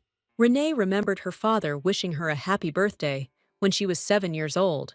The father gave the girl a wonderful book of fairy tales. It was magnificent, and Renee really liked it. The girl was little, but she already understood that this book was very expensive, and they had very little money. Her father replied that she shouldn't worry. This was her first real birthday present, and it should be special. The father asked his daughter to forgive him for the fact that he was sick and could not do anything more for her, but she was the most precious thing he had. The baron told his daughter that despite the difficulties, he believed that her future would be full of opportunities. This book was the last memory of her father, and before her eyes, Lorraine tore it into tiny pieces, page by page. Father said that this book should become a ray of hope for Renee. Now this nasty girl was tearing the gift from her late father, dear to Renee's heart, into tiny pieces, reveling in the despair of the victim. The bullying continued until Lorraine left to study abroad, and Renee hoped she would never see her again. Lorraine recently returned and, to everyone's surprise, married the Marquis of Hythe. There were rumors that this was how she improved the family's financial situation. Renee didn't want to communicate with Lorraine, but said ironically that she couldn't forget such a noble lady. Lorraine did too much for her and will forever remain in Renee's memory as her most vivid memory of school. Lorraine replied that she was sorry that they did not have time to communicate more, better, and closer during their school years, but was glad to meet again. The wine splashed in Lorraine's glass, and it seemed like snake venom dripping from the tongue of the newly minted marquise. Lorraine looked at Renee and said that she looked just like a noble lady, and she did not recognize her at first. The only thing that saddened Lorraine was that all this nobility and brilliance was given to Renee by her husband. Renee did not have a worthy dowry. If it weren't for marriage, Renee would probably have had to sell her body, Lorraine suggested. Lorraine proposed a drink to Renee, the Cinderella of Kaliva, who had so successfully married a very successful and rich man. Renee replied that Mrs. Height hadn't changed a bit over the years and still loved to judge people and spread lies. So many years had passed, and Lorraine still hadn't grown out of her animal skin and become human. Her brain wasn't capable of developing, Renee suggested. The girl suggested that with such a level of thinking, Lorraine's place was not in the house of the Marquis of Hythe, but in a cage at the Caliva Zoo. Lorraine replied that there was every basis for her judgment. Renee Haslan had become famous in high society as Cinderella from Caliva. Renee is penniless. Her morbid obsession is a disgrace to the Chambler family, and her husband has become a target for the press since their wedding. Renee herself is a huge black spot on her husband's reputation. Does all this sound like a fairy tale? Lorraine asked with a sweet smile. A confident male voice said that he did not want to interfere with the ladies' conversation, but he still decided to clear up some misunderstandings. Of course, it was Marquis Alexander Chambler himself. He saw who his wife was talking to and hastened to intervene.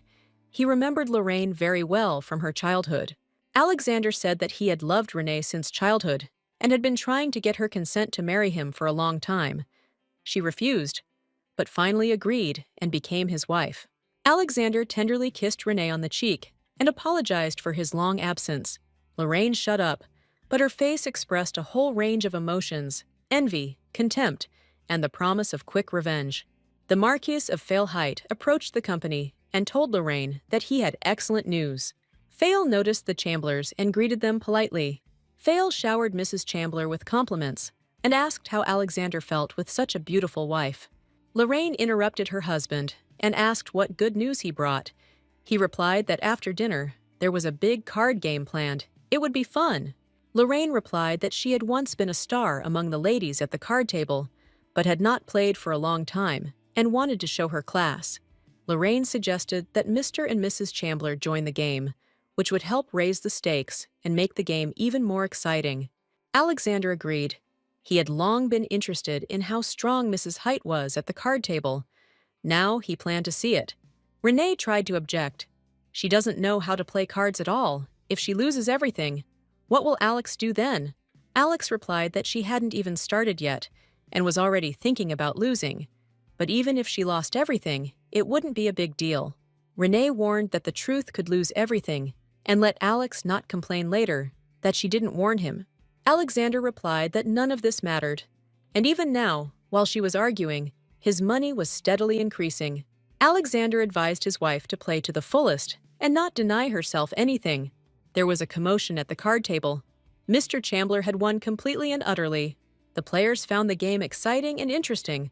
For the first time in a long time, all in, full house, and a straight flush on top. It was cool. Lorraine looked at the cards that had been played and couldn't understand how something like this could have happened. She had been playing for a long time, but she had never seen anything like this. The players admired Chambler, who not only returned all the money his wife had lost in the first round, but also thoroughly emptied the Heights' coffers. Mrs. Height lost at least 1 billion Reddits to Alexander, enough to buy 5 luxury mansions. What will happen to the Heights now? Mr. Height yelled at Lauren for acting confident and saying she was sure she would win, but she actually lost it all. Last month she blew all her money, and today she lost 1 billion in a few hours. Fale was outraged by his wife's carelessness and her ability to spend money in one moment and for nothing. Lorraine tried to convince her husband that such a straight flush could not possibly have come up with the given hand, but Fale did not want to listen to her. Alexander heard Lorraine's words and objected that he was not such a skilled scammer that he could have pulled off such a scam in front of so many people. Everyone was interested in how much Lorraine had lost, and it was suggested that they move on to calculations. Lorraine hesitated. It was a friendly game, and the stakes were high. She needed to be lenient and not demand the whole amount from them at once. Alexander replied that he was a businessman, and that card debt was a sacred thing, but he could provide them with an installment plan to pay off the entire debt. Fale was angry with his wife and left her to figure things out on her own, and said that if she couldn't handle it, he would simply divorce her. Alexander addressed Lorraine with words of regret about the current situation, but his intonation was laced with evil irony. The man filled a glass and offered her a toast to Lorraine, the Cinderella of Caliva. who had married so unsuccessfully. Lorraine realized the desperation of her situation and asked Mr. Chandler to give her the opportunity to speak with him alone. Alexander replied that if she had something to say, he would listen to her here too, unless, of course, she was planning to seduce her classmate's husband. People started whispering that Lorraine and Renee were indeed old acquaintances, but if Lorraine got divorced, her family would go bankrupt. Lauren admitted that it would be difficult for her to raise such a sum at the moment. Perhaps he could forgive her this debt as a gentleman. Alexander thought about it, of course. He couldn't just forgive Lorraine's gambling debt, but he had a cunning plan from the very beginning. Chandler offered Mrs. Lorraine another option for the development of events, and she agreed without even specifying what exactly he would require of her. Alexander wanted Lorraine to kneel in front of everyone and ask his wife for forgiveness for all her dirty tricks in the past and the nastiness of today. Perhaps, for the sake of his beloved wife, Alexander will show mercy to Lorraine. Renee's mind was transported back to the distant past, to the very day when Lorraine had torn her book apart and she had hidden in a cave on the ocean shore and cried. It was raining, and the girl felt as if nature was crying along with her, and this made her feel better. The torn pages of the book, dear to her heart, appeared before Renee's eyes again and again. The pieces fell to the ground, sometimes hitting Renee's face, and it was very painful. Suddenly, Alex came into the cave from the thick of the rain and asked what Renee was doing there. The boy looked closely at his friend and saw that her eyes were swollen from crying, and there was a red bruise on her cheek, and he asked what happened to her face. Renee replied that it was just a scratch. She was careless and hit herself. Alexander asked why she was sitting here in a cold cave, especially in such a downpour. Renee didn't answer.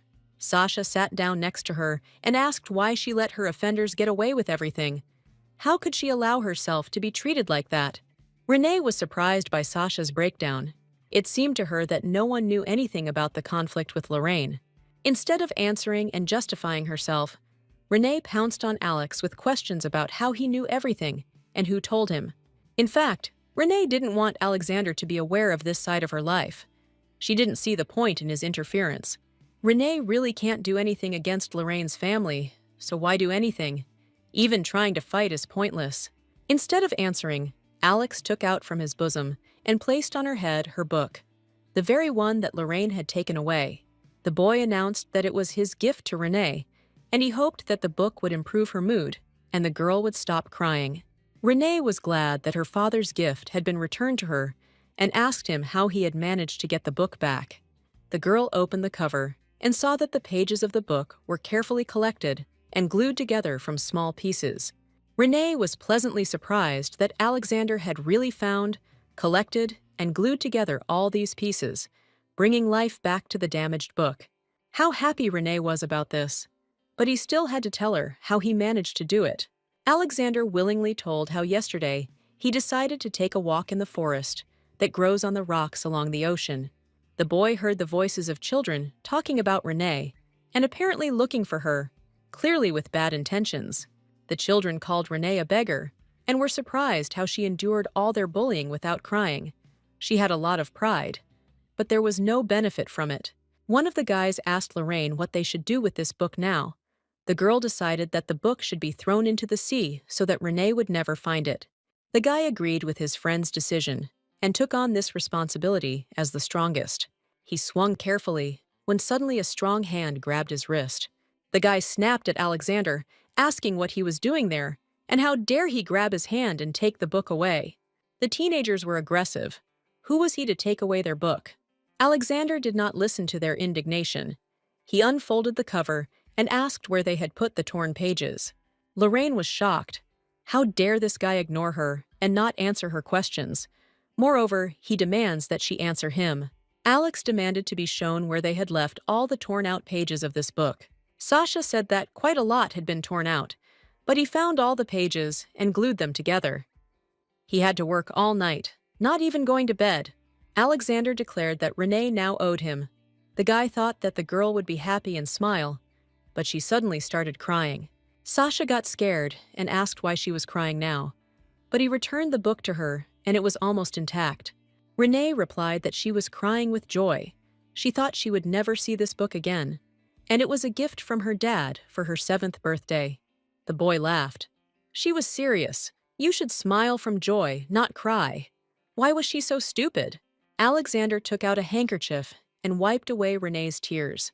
He tried to persuade her not to cry, because everything ended well. The boy said that Renee shouldn't cry, because when she cries, she becomes ugly. Renee hit him hard for these words. Sasha was indignant. Was this really her way of repaying his kindness? And why was he saying that it was in vain? Renee was indignant. However, the girl was sincerely grateful to Sasha for returning this book to her. It was very important to Renee. The girl explained that it was a gift from her late father for her 7th birthday, and that she dreams of becoming a veterinarian. When she worked on the farm, Renee saw sick animals being abandoned or euthanized. She always wanted to cure them, but she couldn't. That's why Renee decided that when she grew up, she would become a veterinarian to cure all the sick animals. Sasha suggested that in this case, she should enroll in a renowned veterinary college. Renee would have liked to do this, but there was no money for tuition. Alexander replied that it always seemed to him that belonging to the nobility meant nothing, and that others lived no worse than the nobles. Renee said that when she was very little, everything was fine and the family had money. When she was 3 years old, her father got into a financial misadventure. Her mother left. Her father got sick and died when she was 7, so now she lives with her grandfather. Alexander asked if she really had no one else. Renee said that she had an uncle, but he served in the church, and she didn't expect any help from him. Renee didn't complain about her life. She lived well with her grandfather. They maintained a small farm and paid off their debts. Everything suited Renee, but the bullying from children from wealthy families was unpleasant to her. Renee had done nothing wrong and didn't understand what she was guilty of. Alex advised her not to pay attention. Why should she care what those who hated her said? She needs to understand that these kids are just stupid and have decided to hate Renee no matter what she does. They just want to bully someone. Sasha thought that she shouldn't waste her feelings on those who weren't worthy of her. The boy handed Renee a jar of ointment and advised her to smear it on the wound on her cheek. Alex saw Renee's indecision and decided it would be better if he did everything himself. As the boy tended to Renee's wound, he looked focused and caring. Renee calmed down and asked why Alexander treated her so well, treated her wounds, played with her, and glued a book together for her. Sasha replied that it was because she was always getting into trouble. Renee was worried that she probably just looked pathetic. Sasha replied that he didn't consider her pathetic. He just cared about her as his friend. But when the holidays are over and he returns to California, Renee shouldn't give up, because he will always be by her side. Renee stood on the balcony of a real ancient tower. How long ago it was. Her conversation with Sasha in a quiet cave on the ocean shore. He promised to be on her side. The past, the distant past. But why can't Renee let go of these memories and continues to live with a ghostly hope? Alexander was the first friend that lonely Renee had. She remembered him saying that he was worried about her as a friend, not out of pity. Back then, as a child, Renee believed that Alexander would always be on her side, would always support her, and she would be able to repay him in kind. The night was warm. The moon was bright. But Renee's thoughts were sad. Her childhood dreams had not come true. Renee's first love began with the belief that Alexander supported her, so she agreed to this marriage. Of course, the main reasons were financial. But deep down, Renee harbored the hope that maybe Sasha could treat her again the way he had when she was a child. Renee was very interested in the answer to the question of why their relationship ended so suddenly at 16. Why did he hate her, write such a harsh note? Why did he drive her away and not even give up hope of a meeting? Only Alexander, whom she met 8 years later, was a completely different person. Alex said that he provides sufficient financial support in accordance with the contract and does not have to solve any trivial problems. She shouldn't even think that Alex could become her real husband and had long since left the naive age of childhood, meaning there was no way back to the previous relationship. So what happened now, on the eve of the divorce? Alex forces her old enemy to kneel before her and beg for forgiveness. In front of all the high society, he declares that for the sake of his wife, he will show mercy to Lady Lorraine. Something is wrong here, Renee was sure. Lorraine, devastated by the loss and Alexander's demand, but did not agree to kneel before Renee. It was a scandal. There was an opinion that the demand to kneel before his wife was a cruel joke from Alexander. Why should he bother with unnecessary troubles? He could simply forgive Lorraine. Alexander stated that of course he could, but he did not want to. Every evil must be punished. This determination surprised Renee. Of course, Lorraine was attacking her and simply dreamed of disgracing and humiliating her in the eyes of society. Only Alexander, whom she had known for the last 2 years, would never care about her honor or take her side. This news will become a topic of gossip in social circles and could affect Alexander's own reputation. The girl was clearly confused. She didn't understand why her fictitious husband was playing such a complicated game. If he wanted to demand something from her, he could simply say that she had not brought him any benefit in the marriage and that she was his debtor. Why do something so complicated if there is a very simple way? And Alex suddenly began to behave as tenderly as he did back then, in childhood. When he began to take care of Renee, she returned to her previous delusions and began to hope for the return of their previous relationship. This hope always lived in the very depths of Renee's soul, only each time she was convinced of the impossibility of this. Alexander was too unapproachable and unpredictable, like today, for example. Renee looked out the window connecting the banquet hall and the balcony, where she saw Alexander smiling. The girl was annoyed to see him so calm, when her soul was in complete confusion and chaos. This behavior of the fictitious husband unexpectedly irritated the girl herself. Suddenly, Renee heard a woman's voice, whispering that she missed him very much, but he was constantly avoiding her, and they told her to let him go and let him explain. The unknown woman tried to convince the man that there was no one there and that he could hug her as much as he wanted, but the man resisted and said that he was nobody to her. Renee decided that some man was in a difficult situation and she should give a sign that there were people here, that is, she. The girl coughed loudly. The woman who was harassing the man became frightened and let go of her victim. Promising to see him later, the predator picked up her skirts and instantly disappeared from the balcony. The man stayed and apologized to Renee. He had unwittingly shown her an unpleasant scene, but the girl said that she had not seen anything. The man clarified that she was not by any chance the same Lady Hazelin, the head of the Hazelin shelter. Renee confirmed this and asked how he knew her. The guy replied that it was an honor to meet her again and introduced himself as Levris Ritney, who had volunteered at her shelter 4 years ago. Now that Sachs Ritney was running his own travel agency, Renee apologized for not recognizing him and introduced herself as Renee Chambler. Levris didn't expect that Renee was already married. He had lived abroad for a long time, so he wasn't aware of this news. The guy asked Renee to keep him company for a while. He was afraid that the woman would catch him again if she saw that no one was around. Renee agreed and joked that the moon was very beautiful today, and she was bored looking at it alone. The girl added that she would be glad to listen to foreign news while her husband was busy with business. Ritney thanked Renee. She was so kind to him that he didn't know how he could repay her. The girl smiled and chatted pleasantly with the young man, experiencing a pleasant ease of communication. Renee liked this young man. He was nice, and his face reflected all the emotions, in general, the complete opposite of Alexander. It was only after some time that Renee began to notice that he was looking at her too intently with a distrustful expression. Renee asked why he was looking at her like that, whether there was something strange on her face or whether her clothes were a mess. Ritney apologized. He was impolite. He looked too closely at the lady, in fact. Even back then, in the shelter, she reminded him of his younger sister. The guy asked not to consider this a cheap pickup line. He didn't mean at all what the lady was thinking about now. As proof, he handed Renee a photo of his younger sister in a nurse's uniform. This photo was taken not long ago. My sister was serving in a military hospital and caring for the wounded. Renee agreed that they were very similar, but his sister was much prettier. Ritney decided that the lady was much prettier, and his sister had a nickname, Little Pig. Renee replied that her husband also called her Ugly Cousin Pig. Renee did not know that the Heiserling and Chambler families were friends. Renee explained that Alexander's grandfather and her own were best friends, and that Chambler and his grandson came to Whitehall every summer. Renee regretted that she didn't have a photograph of young Alexander with her. As a child, he was quite the naughty boy, not like he is now. Suddenly, Alexander's voice was heard. He said that it was offensive to him to hear this. He was looking for his wife, and she was gossiping about him with another man.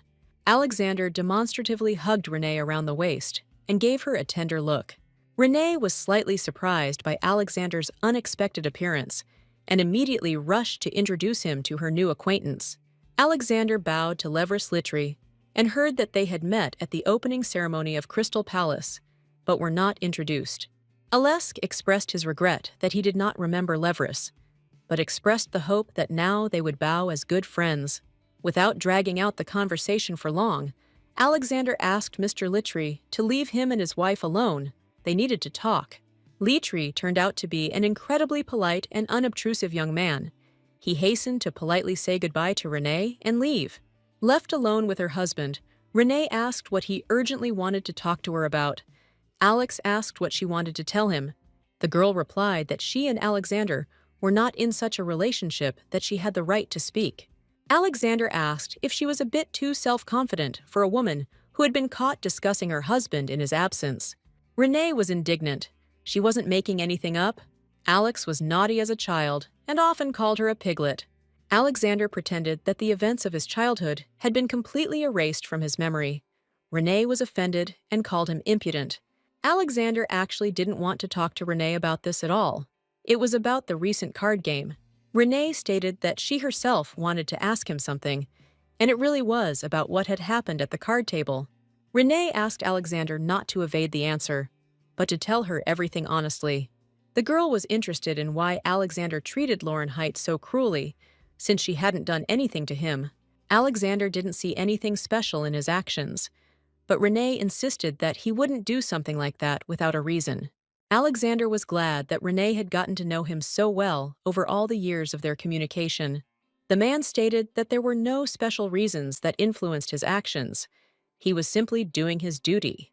Renee was surprised at what debt he was talking about. The relationship with Lorraine was her personal business. Alex reminded her of his promise that she would not have any troubles in this marriage. Alexander explained that Renee was present at the banquet because of a contract, and therefore she clashed with Lorraine for the same reason.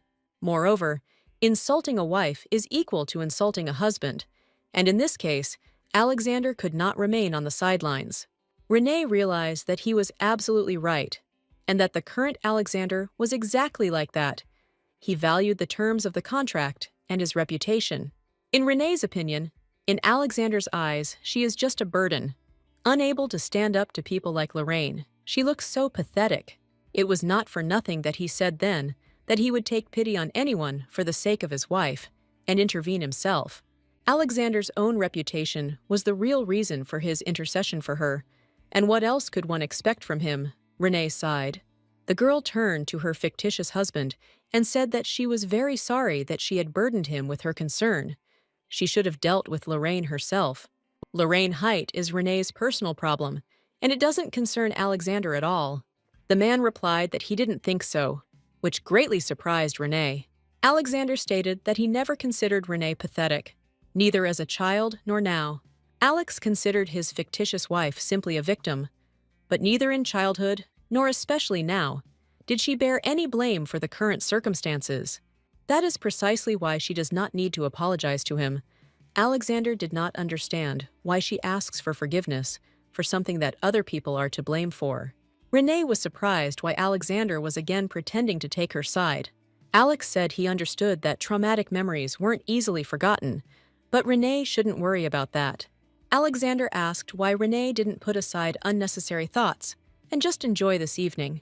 Alex took Renee's hand and placed some gambling chips into her palm for betting at the card table. These were chips of a fairly large denomination, and his act looked like a very generous gift. At that moment, Renee and Alexander's eyes met, and in his gaze she saw echoes of the distant past. At that moment, Alexander looked at Renee with blue eyes, the color of which was similar to the color of the ocean water off the shores of Whitehall. Renee remembered the 11-year-old boy she had met 8 years ago, who had been her first love. The old hope that had made her agree to sign this strange contract was kindled again in Renee's soul. Renee thought that maybe Alexander had no other goal. Maybe all these business relationships were just fluff and a tribute to convention.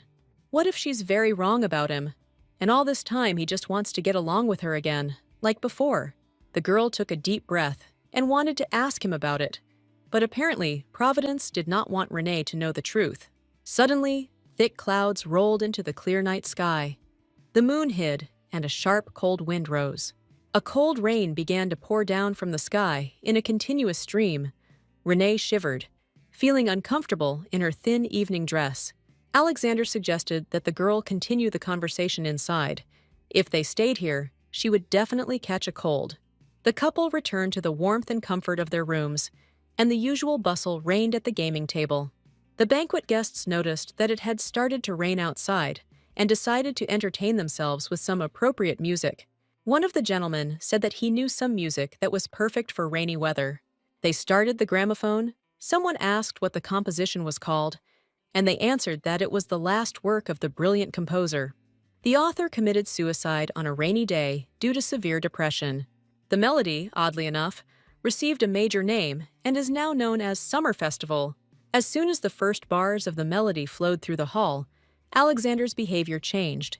He turned away from Renee and wished that she would go home. The change was so radical that the girl thought she had misheard and asked again what Alex meant. But he no longer listened to her, but silently and with a determined look, walked towards the exit of the room. Renee caught up with Alexander in the hallway and grabbed the sleeve of his jacket, trying to detain the guy and find out the reason for his sudden change in mood. Alexander rudely answered Renee that he told her to go home.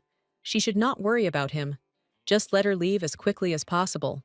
Renee announced that she couldn't leave him here in such a strange state. Everything was fine. But why did he change his mind so abruptly? Alexander turned around sharply and almost angrily shouted at her not to bother him. Alexander stated that he had expressed his thoughts completely clearly and understandably, or she had begun to hear poorly. The man repeated that Renee should go home and stop getting in his way. Renee relaxed and almost forgot that all these long 2 years had actually meant nothing to Alexander. It was all just a contract, and Alex was burning out any hope in Renee with that very look he was looking at her with now. The man asked what had suddenly happened to Renee today, whether his fake wife had suddenly decided to become real. The young people stood alone in a completely empty corridor, and no one could hear their conversation.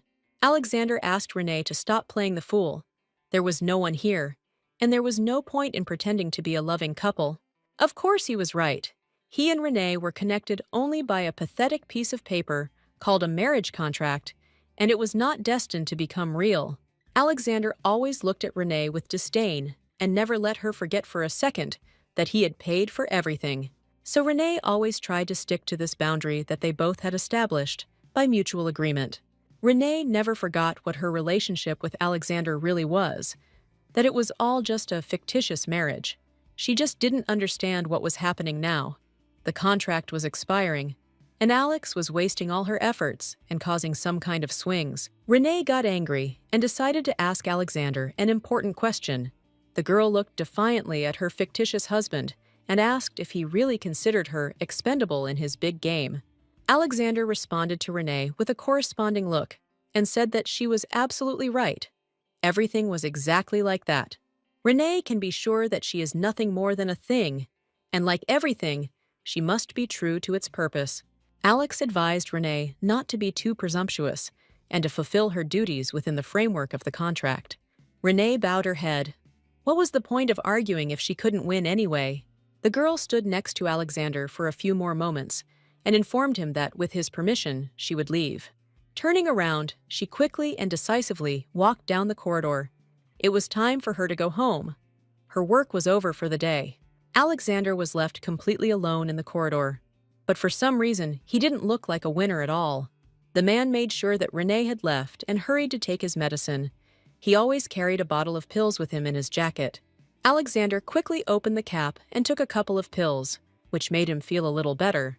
The sounds of the gramophone coming from the next room loosened the strangling grip, but did not silence the voices in my head. These voices were screaming that it was he who killed his mother. If he hadn't gone to Renee that day, then everything would have been fine. Sasha will never forget that terrible moment. He ran into his mother's room. They hadn't seen each other for a long time, and saw something that it would have been better for him never to see. The chair was lying on the floor. His mother's legs were dangling a meter from the floor. Sasha still couldn't bring himself to raise his head up. He only screamed and cried hysterically. The bright morning sun illuminated the Chambler mansion, and no one would have believed that these walls held bloody secrets. Renee woke up. She had hardly drunk anything at the reception yesterday, and therefore did not have a headache. The girl had other concerns. She glanced to the side, wanting to immediately determine whether she was alone in bed or not. The bed was empty. It looked like Alexander hadn't shown up at home at all that night. The memories of the previous evening stuck in her throat like a heavy lump. He was rude again and categorically sent her home. Renee shouldn't have relaxed and shown her concern about his mood. Then the girl wouldn't have run into another rudeness. Alexander again showed Renee her place. He told her that she should not be presumptuous and should be true to her destiny. Renee didn't understand why she was so upset. He had often been harsh, even as a child. This sweet boy with blue eyes could win anyone's heart and then immediately shatter that person's feelings into pieces. Renee was angry at both herself and Alexander. She decided that now it was really all over, and she would no longer fall for his charm. Grandmother Alexandra entered the girl's room, and the old woman wished Renee good morning. Renee rushed to her in alarm. She knew that her grandmother was unwell, but why did she come to her when she could easily have called Renee to her place? Grandma replied that everything was fine. A short walk was good for her. She just wanted to have a cup of tea with Renee and chat. The grandmother gave her grandson's wife some new lavender tea that she had just recently bought, and the aroma was wonderful. For dessert with tea, a wonderful peach pie was prepared. The old woman really wanted Renee to try it. Renee asked her grandmother what was the matter that the old woman got up so early and surrounded her with care. Grandma replied that yesterday she saw Renee return from the banquet and was not in the best mood, and now she was worried about her. At first, the old woman wanted to pretend that she hadn't seen anything, but she was too worried, and Alexander hadn't appeared at home since yesterday. Grandma said that Renee doesn't have to answer if she doesn't want to, but it would be great if the girl admitted what happened. Renee decided to ask her grandmother if he knew what the melody that everyone calls the summer festival is connected to in Alexander's life. The thing is that yesterday, as soon as this melody was turned on at the banquet, Alexander immediately felt ill. Grandma immediately looked haggard and replied that it was a very sad story. But since Alex hadn't told Renee anything, she would do it. The whole world thinks that the death of Alexander's mother, Blair, was an accident. But it was not, the grandmother said. In fact, Blair hanged herself. She stunned Renee with an unexpected revelation. The worst part is not even that. The one who first found Blair was her own son, Alexander. Sasha was getting ready to hit the road. The holidays were finally over, and he would go to the ocean. He would see her there. He wondered if she would like his gift. His thoughts were rosy. The guy was looking forward to a great summer, but he was distracted by his mother's voice. She was sorry that her son was leaving again. Blair walked into her son's room. She had been feeling lonely lately and hoped to convince Sasha to spend the summer at home. The woman realized that her son was attracted to some girl and suggested inviting her to visit them. But who at that age wants to sit at home with their parents? Sasha was eager to get out into the open, to the ocean. The guy tried to get rid of his mother and promised to invite his girlfriend to visit them next summer. Alex thought that it would be even better if they went to the ocean together. No one would be against him coming with his mother. The mother agreed with him, of course. It would be better this way. They would definitely go to the ocean together next year. A cheerful and happy Alexander said goodbye to his mother. He would arrive very soon and tell her about his adventures. Sasha didn't see how his mother's gaze faded and her hands drooped when he slammed the door behind him. Returning at the end of the summer, he saw that terrible picture that he would like to forget, but will never be able to do so. Alexander did not immediately understand what had happened. He was full of impressions and a desire to share his joy with his mother. Sasha rushed to the cooling body. He screamed. The servants came running to his scream, but it was too late. People running into the room saw Sasha hugging the legs of her mother. who had not eaten for just a couple of hours before her son's arrival. The suicide's room was filled with sounds. It was raining and thundering outside, and a gramophone was playing in the room. Rain, thunder, strange music, and the loud cries of a grief-stricken son, all mixed into one symphony of terrible disaster. The Marquis, Sasha's father, concealed his wife's suicide and announced that she had died as a result of an accident. He protected Blair's reputation and that of his family and did not make his son's life more difficult, but he was unable to console Sasha in his grief. Alexander suffered from deep depression for a long time and blamed himself for his mother's death. Grandma sighed. They say that at that time, the summer festival was playing on the gramophone in Alexander's mother's room. Grandmother's story made an indelible impression on Renee, and now Alexander's behavior appeared in a completely different light. The girl could not even imagine that Alexander had to go through this, and at only 16 years old. Renee remembered him screaming at the summer festival party and trying to run as far away from the sounds as possible. The wounds that formed on Alexander's heart after his mother's death have still not healed. Renee was distracted from her sad thoughts by her cat, Rain. She caught the girl's dress with her teeth and tried to lead her somewhere. Renee hadn't seen the cat all day, and it was unclear where she had been or why she looked so rumpled. The cat was incredibly excited and insisted that Renee come with her. Making sure that her owner paid attention to her, Rain started to run. Renee couldn't understand what was happening to her favorite, but she still followed her. Pretty soon she caught up with the cat, who was scratching and biting the door of the room, which Renee didn't want to enter at all. Rain was in a real cat hysteria outside the chambers of Alexander's half-sister, Nina Chandler. Why, of all the rooms, does Rain want to get into this one? Renee grimaced with annoyance, politely knocked on the door, and asked permission to open it. An irritated Nina appeared at the threshold of the room. She was not happy about Renee's visit and rudely asked what was the matter. Nina stated that Renee had to explain to her what was going on and why she dared to disturb her. Renee apologized for checking on Nina so late. But could she please check if her cat's kittens were in her room? Nina feigned indignation. What kittens are we talking about? Renee decided to search her chambers. This is unreasonable and ridiculous. Melinda confirmed the lady's opinion and reprimanded Renee for his outrageous behavior towards Nina.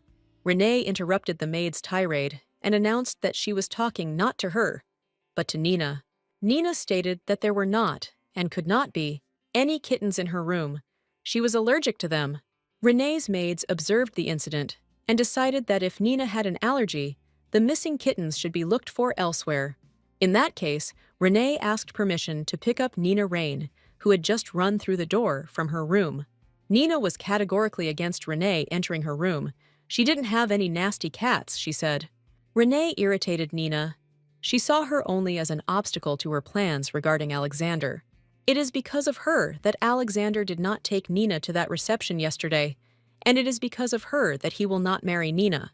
Nina was never known for her restraint, and now she had completely lost control of her actions. Nina screamed that Renee dared to behave like that just because she had a wedding ring on her hand and swung her arm to hit him. Renee closed her eyes in anticipation of the blow. She didn't want to oppose Alexander's sister. Just recently, he had once again pointed out to her that no one.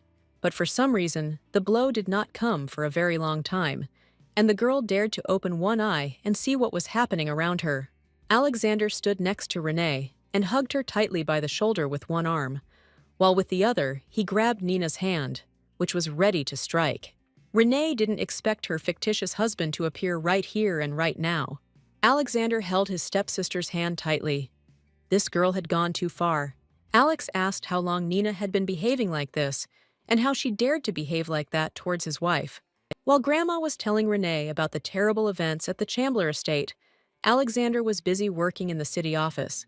The final days of preparation were underway for the auto show that was to become the calling card of Alex's company. However, neither large-scale tasks nor long-term planning could drive the events of the previous evening from Alex's thoughts. He offended Renee again. What a demon had entered into him again. He declared that she was a false wife and a thing. He told her that she shouldn't be presumptuous and sent her home. And what about Renee? She bowed her head obediently, answered, "As you say," and left. The secretary saw that his boss's thoughts had wandered and, slamming the folder shut, declared that it was time for them to go home. Alex didn't understand, but the secretary said that the owner needed to go home, take a bath, and sleep for at least 10 hours. Michel Ankes, another of Alexander's secretary, was not just an employee, he was the boss's best friend. Alexander tried to object. He said that they still had a lot of work. Michel replied that if Alex continued in the same spirit, it would affect the quality of work, so he should go home and sleep. If Alex didn't listen to him, Michel promised to go on strike. Alexander declared that Michel had gone mad. The secretary confirmed this, but only because no one can remain sane while communicating with a madman. Alexander gave in and asked to prepare a car for him. He agreed to go home and rest.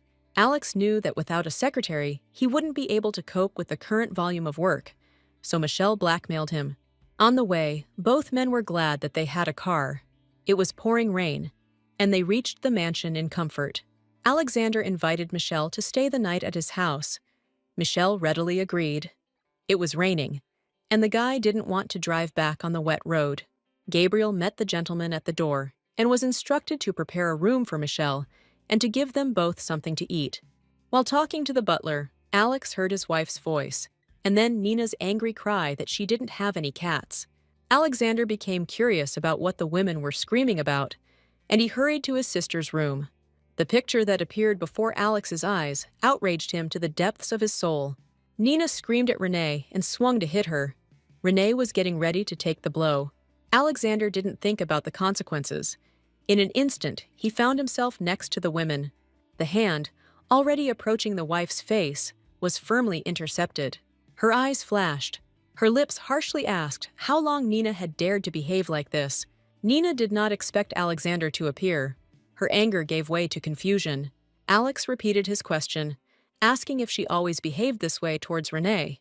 Nina tried to justify herself and said that this woman herself provoked her to aggression. Alex was outraged that Nina called Renee this woman. He said that if she continued in the same spirit, she would greatly regret it. Alexander pulled his stepsister's frail body towards him and asked her in a loud whisper to listen to him carefully.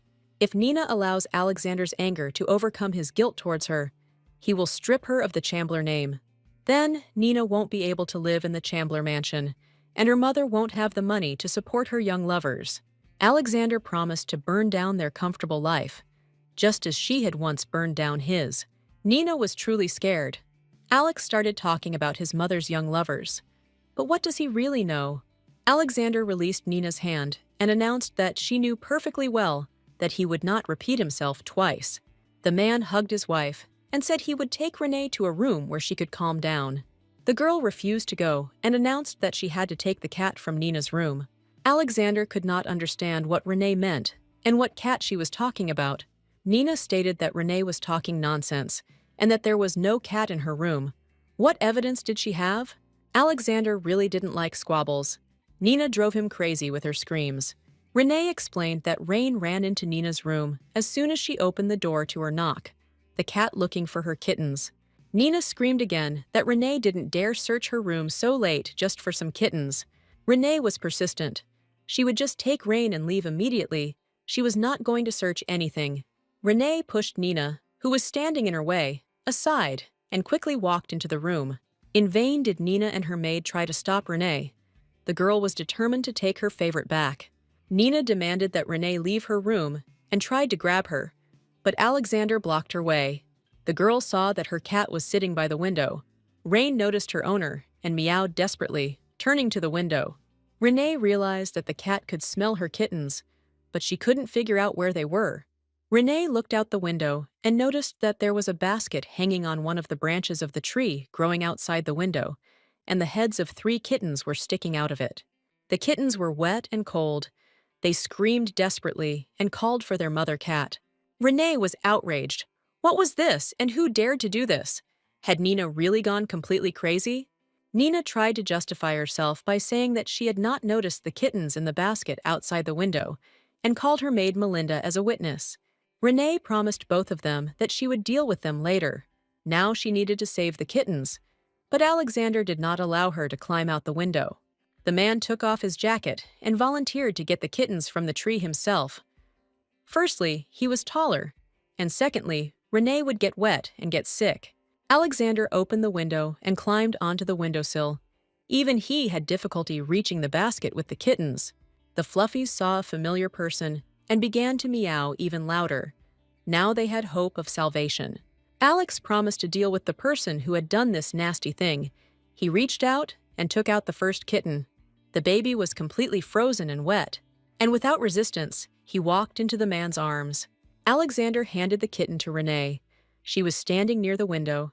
The girl was worried about both the guy and the kittens. The first rescued one curled up in Renee's arms like a fluffy little ball, and the girl wondered why Alex was helping her. Just yesterday he was harsh and rude to her, and today he protected Nina, and now he is saving her kittens. What makes this person swing the pendulum of their relationship from deadly cold to scorching heat? When Alex acts like this, Renee is completely confused about his true intentions. Renee was briefly distracted from reality, automatically taking into her arms the kittens Alexander had saved. There was only one kitten left, the very last one, when suddenly the basket started to move. Alexander's foot slipped off the wet windowsill, and he fell down. Renee screamed desperately and tried to grab the man by the clothes, but it was all in vain. The vision was vivid, almost tangible. Alexander was again on a familiar beach, the ocean splashing at his feet, and Renee was sitting next to him. The girl was eating ice cream, chocolate, the most delicious one, and asking why Sasha was looking at her like that. Renee asked if Sasha wanted some ice cream too. It was delicious, and she could share it with him. Renee laughed. She saw only Sasha's lips. They were attractive and amazing. The guy had exactly the same thoughts. Renee and Sasha reached out to each other, and their lips touched, and the first kiss took place. Both decided that at 16, they were old enough to allow themselves this pleasure.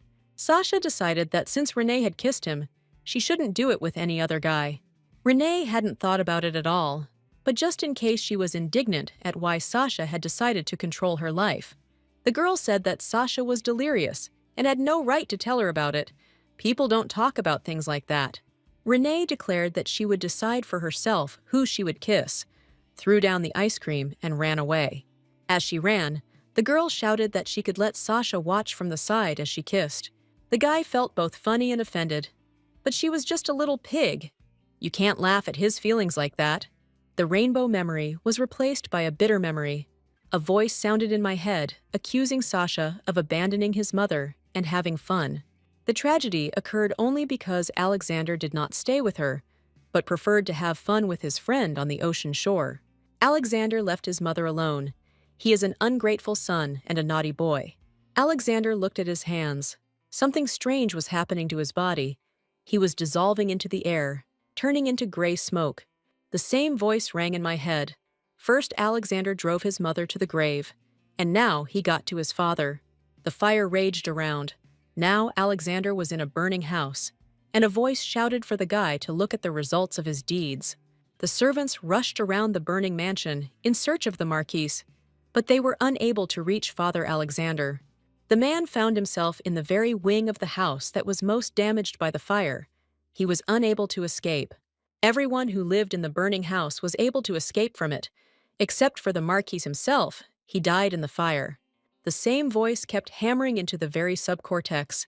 It was Alexander who killed his father, and he alone was to blame for his death. Despair overwhelmed Alex. It was he alone, who was to blame for the death of the people closest and dearest to him. He killed his father and mother. The voice was perplexed. And now he is going to ruin the life of Renee Haslin. Isn't that too many atrocities for one person? Through all these visions, Alexander heard Renee calling him and asking him to open his eyes and wake up. Alexander opened his eyes and saw Renee's face in front of him, full of anxiety and sympathy.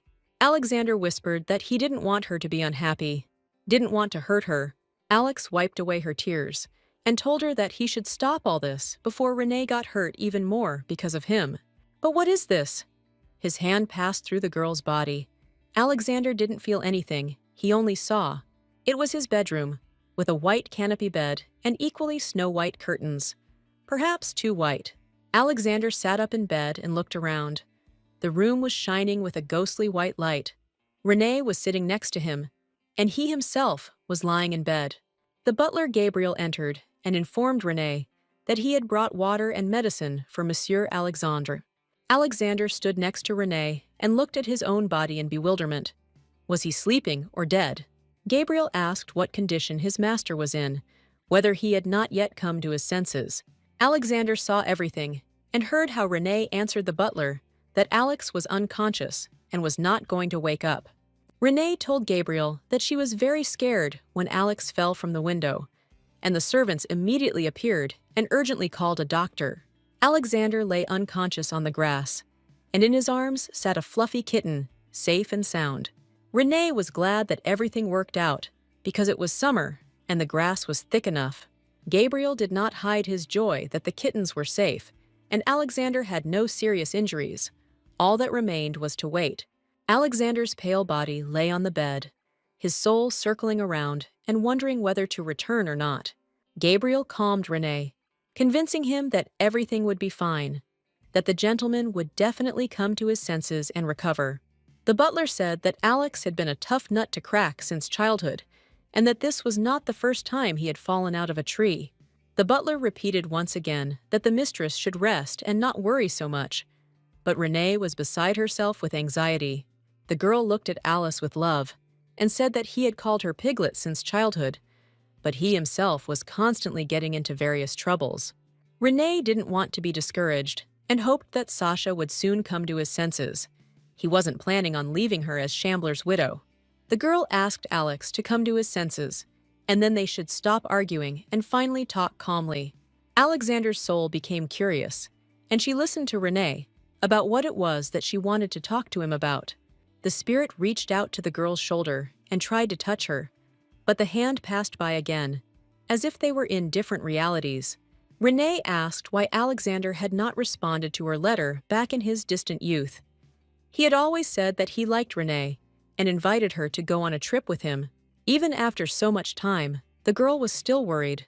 The disappointment of her first love left deep wounds in her heart. Renee asked Alexander why he suddenly hated her, whether he really felt so bad then that he hated the whole world. Alexander felt sorry for Renee. The girl looked genuinely upset.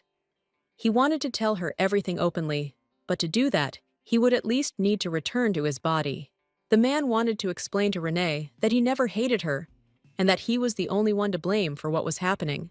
In fact, he only got involved with her because he needed her, and his youthful attachment only grew stronger over time. Alex wanted to tell her that before she became even more unhappy with him, before he became even more greedy, he had to take her back to that beautiful place. People didn't see what was happening. Only the kitten saved by Alexander looked in surprise at his owner's split personality. Alex's soul decided that it was too early for it to leave. It needed to stay and deal with the problems of this world. Renee couldn't be left alone now. The kitten continued to watch its owner. In its short cat life, it had never seen such a miracle. A serious scandal erupted in the mansion, and while Alexander was unconscious, Renee and her henchmen had to deal with the incident. The clear and resonant sound of heels echoed through the corridors of the mansion. It was the housekeeper, Andrea, heading to the servants' room. Andrea was looking for Rosa. She needed to find out from the girl the details of some events that had recently shaken the peaceful existence of the mansion. The housekeeper showed Rose several rather expensive things and asked if the girl knew who they belonged to. Rosa replied that these were the ladies' things. Andrea confirmed that she was right. It was only surprising that they were found in Melinda's room. It is unclear how they got to her. Melinda could not enter either Rose's room or the owner's room. Could Rose explain anything to her? Rose, with tears in her eyes, swore that she had no idea where Melinda got these things from or why she needed them. Andrea didn't really believe her, but she had no direct evidence against Rosa. The housekeeper came to the conclusion that Rose had not been keeping her mistress's room in order and had been scattering her things around the house. She took away Rose's keys to the master bedroom. Rose realized that she had lost her mistress's trust and that the housekeeper suspected her. The girl was afraid of being left without a job. The housekeeper took the key and announced that she planned to search all the rooms where the servants lived. Most likely, more of the master's things would be found. Until all the culprits were found, all servants were forbidden to enter the Champler's bedroom without the personal permission of Madame Renee. Rose understood that her fate was hanging by a thread. If her connection with Mrs. Nina became known, she would simply be fired. A ray of sunlight hit the frame of the room in which Alexander was coming to his senses. The day clearly promised to be sunny. The beam moved from the frame to the bed, and then hit the patient straight in the eyes. Alex stirred and shielded himself from the sunlight with his hand. The sunbeam did not lag behind. It insisted on waking up, indignant that the young and strong man continued to bask in bed when he had so much to do. Alexander tried to raise his hand and open his eyes. It worked. His hands were tangible, and his body obeyed again. The man had to figure out whether he had returned to his mortal body or was still in an intermediate state. Alexander sat up in bed. Now the room was not shining with white light. Objects were real, feelings returned. Alex remembered what had happened to him the day before. Whether it had really been just a dream, the upset Renee, and his desire to calm and comfort her. The man did not expect that he could dream of such a thing. He was not inclined to mysticism, and did not believe in the transmigration of souls and other fables. On the bed next to him, Alexander found the culprit of his fall. The gray kitten had not wanted to leave his savior in recent days. Alex picked up the kitten and asked how he was feeling, and if everything was okay with the fluffy one. The kitten purred and rubbed its head against Alexander's hands, glad that nothing bad had happened to either of them. The little gray rascal decided that he could do anything now, and tried to climb onto Alexander's shoulder. The man accidentally looked into the kitten's eyes, and a feeling of déjà vu came over him.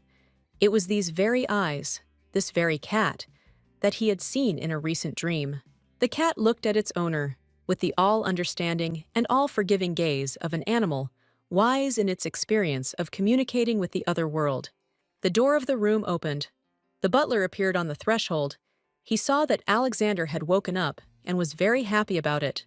Gabriel was glad that the owner was okay. He asked if the owner was in any pain and what he should get him. Alexander asked how long he had been unconscious, and the butler replied that it had been about 3.5 days. Alexander ordered that the newspapers and letters that had accumulated during this time be brought to him, and that he be served whiskey with ice. Gabriel tried to object that doctors did not recommend that the owner drink after such a long illness. Alexander tried to object. He said that he appreciated the butler's concern, but whiskey always helped him best with headaches, so let him bring it faster. An enraged Renee burst into the room. She had accidentally overheard Alex's words and was now burning with righteous anger. The girl was indignant. Alexander fell from such a height and barely survived. He just opened his eyes and asked for a drink. This is on the border between good and evil.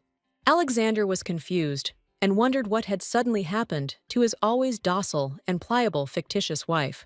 Renee ordered Gabriel not to give the owner any alcohol under any circumstances, to immediately call Dr. Lopez, and ordered that something light be served. The butler did not dare argue with Renee, and the girl immediately decided to examine the patient herself in case he had a fever. Renee determined that Alex's temperature was now normal, but he was currently not allowed to drink alcohol or smoke cigarettes until the doctor lifted the ban. Renee was adamant that when one person apologizes to another, they should at least pretend to be sorry. Alexander couldn't understand what the girl meant. The man hadn't yet fully recovered from waking up. Renee asked if he would say again that his health was none of her business, and she didn't know her place. Alexander thought. He remembered Renee's upset face, which she had in that vision or reality of his. Alex pretended to be very upset that he was not allowed to drink, and said that he would only agree to it on one condition. Renee clarified what exact condition Alex had come up with. The girl expected a catch from him. She had known this man for too long. Alexander assumed that he should probably get a reward for saving her precious cats, since it involved risking his life. Alex solemnly promised not to drink or smoke, but only if Renee went on a date with him. The girl expected any condition, but not this one. Alexander invites her on a date. Where's the catch? Alexander asked why Renee was so surprised by his proposal. He was simply asking her to have dinner with him somewhere. Renee stared at her fictitious husband and first love, torn by doubts. What has this man come up with? Is he being honest? Or is he preparing another relationship pendulum for her so that life won't be a bed of roses? Alexander insisted. She herself said that he miraculously survived. So in return, he had the right to demand at least a joint dinner. Renee received a letter from her uncle. He asked how she was doing and whether she had settled into the city. Thanks to her, everything was fine at the orphanage, and the number of children had increased. There were now 30 pupils, but Renee need not worry. They could cope with such a number of children quite well. The uncle said that he wanted to take in another child who had an eye problem and needed medical help. This is a smart, capable, sincere, and strong boy. It's time for him to become independent, and his uncle asked for help finding him a job and helping with treatment. The uncle reported that the boy's name was Gord Ryle and asked Renee to take care of him. Renee was indignant. How could they send a child like that without warning? Renee didn't read the letter until the afternoon, so Gordon had to wait a long time in the reception area. Renee was annoyed with her uncle. He could have warned her earlier, apologized to Gordon for the delay, and asked how he was doing. Renee asked Gordon to tell her what happened to his eye. She needed to know which doctor to make an appointment with, and how urgently. Gordon said that he was injured in a fight, but it was not a simple prank. Madame Renee must definitely believe him. Gordon said that about 2 years ago, the shelter became crowded and restless. At night, when he was going to the toilet, he saw 2 unknown men enter the women's dormitory and followed them. It turned out that these bastards wanted to have fun with one of the girls. Gordon got into a fight with them, and as a result, his eye was damaged. One of the attackers hit him hard in the face, and since then, the eye on that side has been seeing worse and worse. Proud felt a little awkward bothering Madame Renee. He was just unlucky, but if everything were to happen again, he would still follow the men. All the girls remained safe and sound. They were a little scared, but that's nothing, and he hopes to heal his eye. Renee looked at the boy with admiration.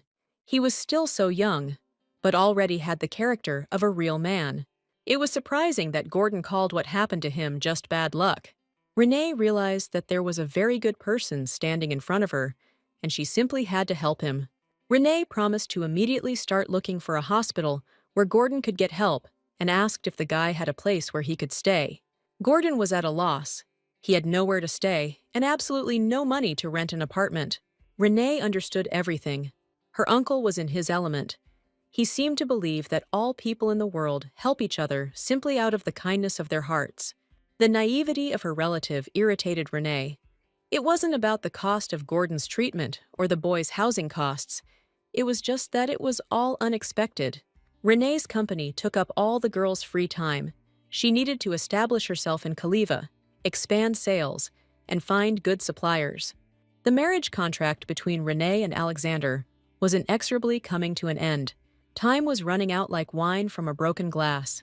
No longer slowly and surely, but quickly and hopelessly. Will Renee's business be able to stay afloat and become a sales leader if her uncle continues to run the orphanage so recklessly? Renee wouldn't exactly be upset. She was just looking for a way out of the situation. She would, of course, come up with something. Renee chuckled. Her uncle probably just didn't take it into account. But Gordon really shouldn't be upset. Renee decided to found her own company so that she would have money to support children from the orphanage who found themselves in difficult situations. Renee convinced Gordon that he shouldn't worry about anything, and she decided that she would simply try her best to keep things moving forward. The first thing Renee decided to do was go into the city and find a suitable apartment for Gordon. The guy had to live somewhere. There was whispering in the mansion. Some were happy, some were angry and afraid. But the news was bombshell. Renee threw Nina out. Alexander's grandmother was delighted with her grandson's wife. Renee booked a hotel and sent Miss Nina there, along with her maid Melinda. Alexander doubted that Nina had left without a scandal. It was not in this woman's nature to give in to anyone. The butler said that Nina screamed until the very end that she had been slandered and framed, but Madame Renee was adamant, and then Nina slapped Renee on the cheek. Alexander couldn't contain his anger and indignation. After all, Nina always overestimated her position in his house, and now her behavior was completely out of line. The butler recalled how ugly the whole scene was.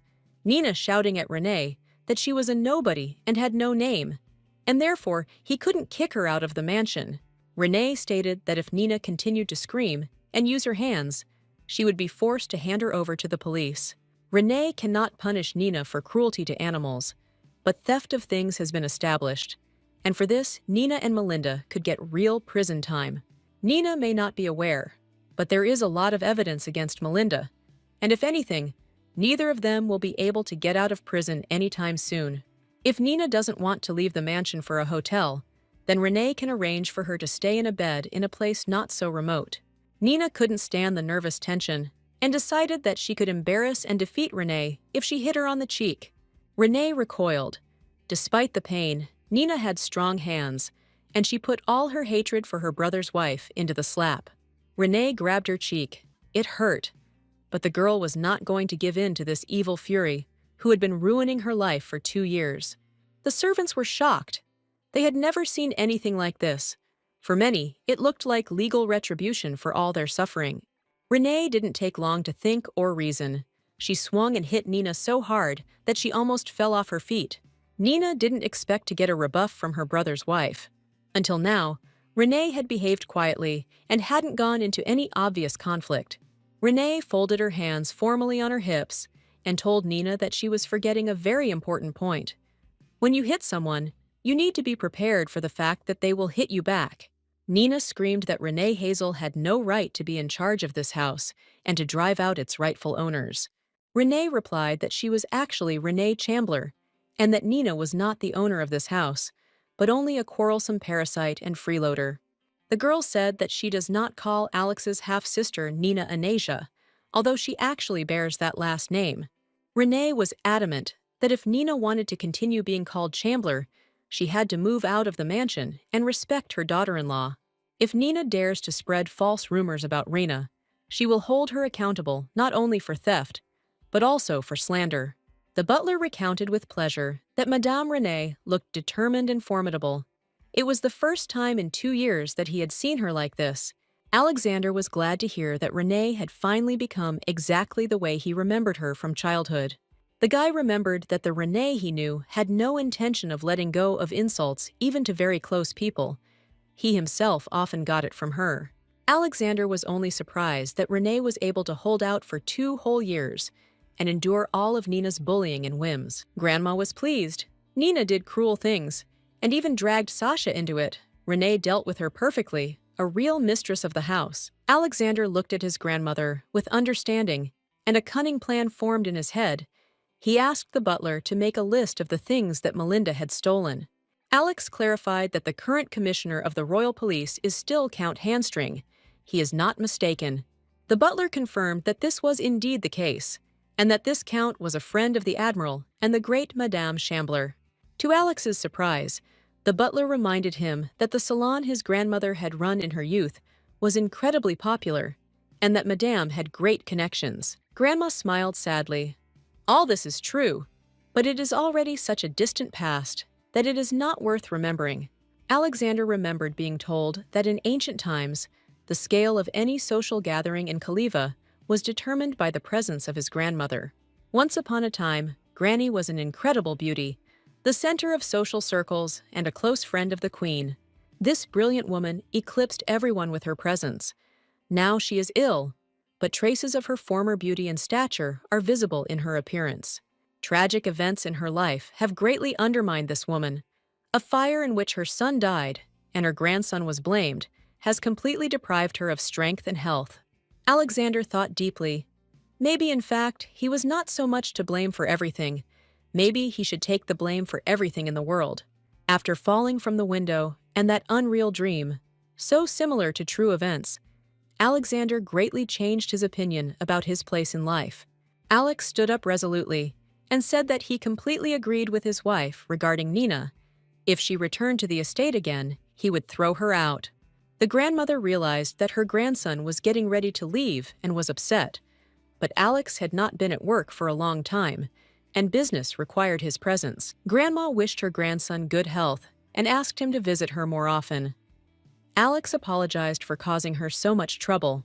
The formidable owner of factories and steamships, as well as diamond placers, returned to his office. A lot of work had indeed accumulated. Alexander wanted to take advantage of the solitude and relax a little. His hand reached for the box of cigars. Instead of the expected cigars, Alex found several candies and an intricately folded piece of paper in the drawer. It was a note from Renee. Alexander didn't know whether to be happy or sad. On the one hand, he really wanted to smoke, but on the other, he was touched by Renee's sincere concern.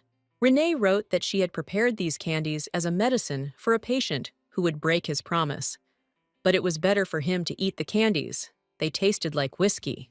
The signature on the note was very simple. From your wife. Alexander buried his nose in the paper and made several very strange sounds. The butler became alarmed and asked the gentleman what had happened, whether he had received disturbing news or whether trouble had visited them again. The servant was ready for anything. Recently, his master's family had been shaken by various storms, and the man lived in fear for the future.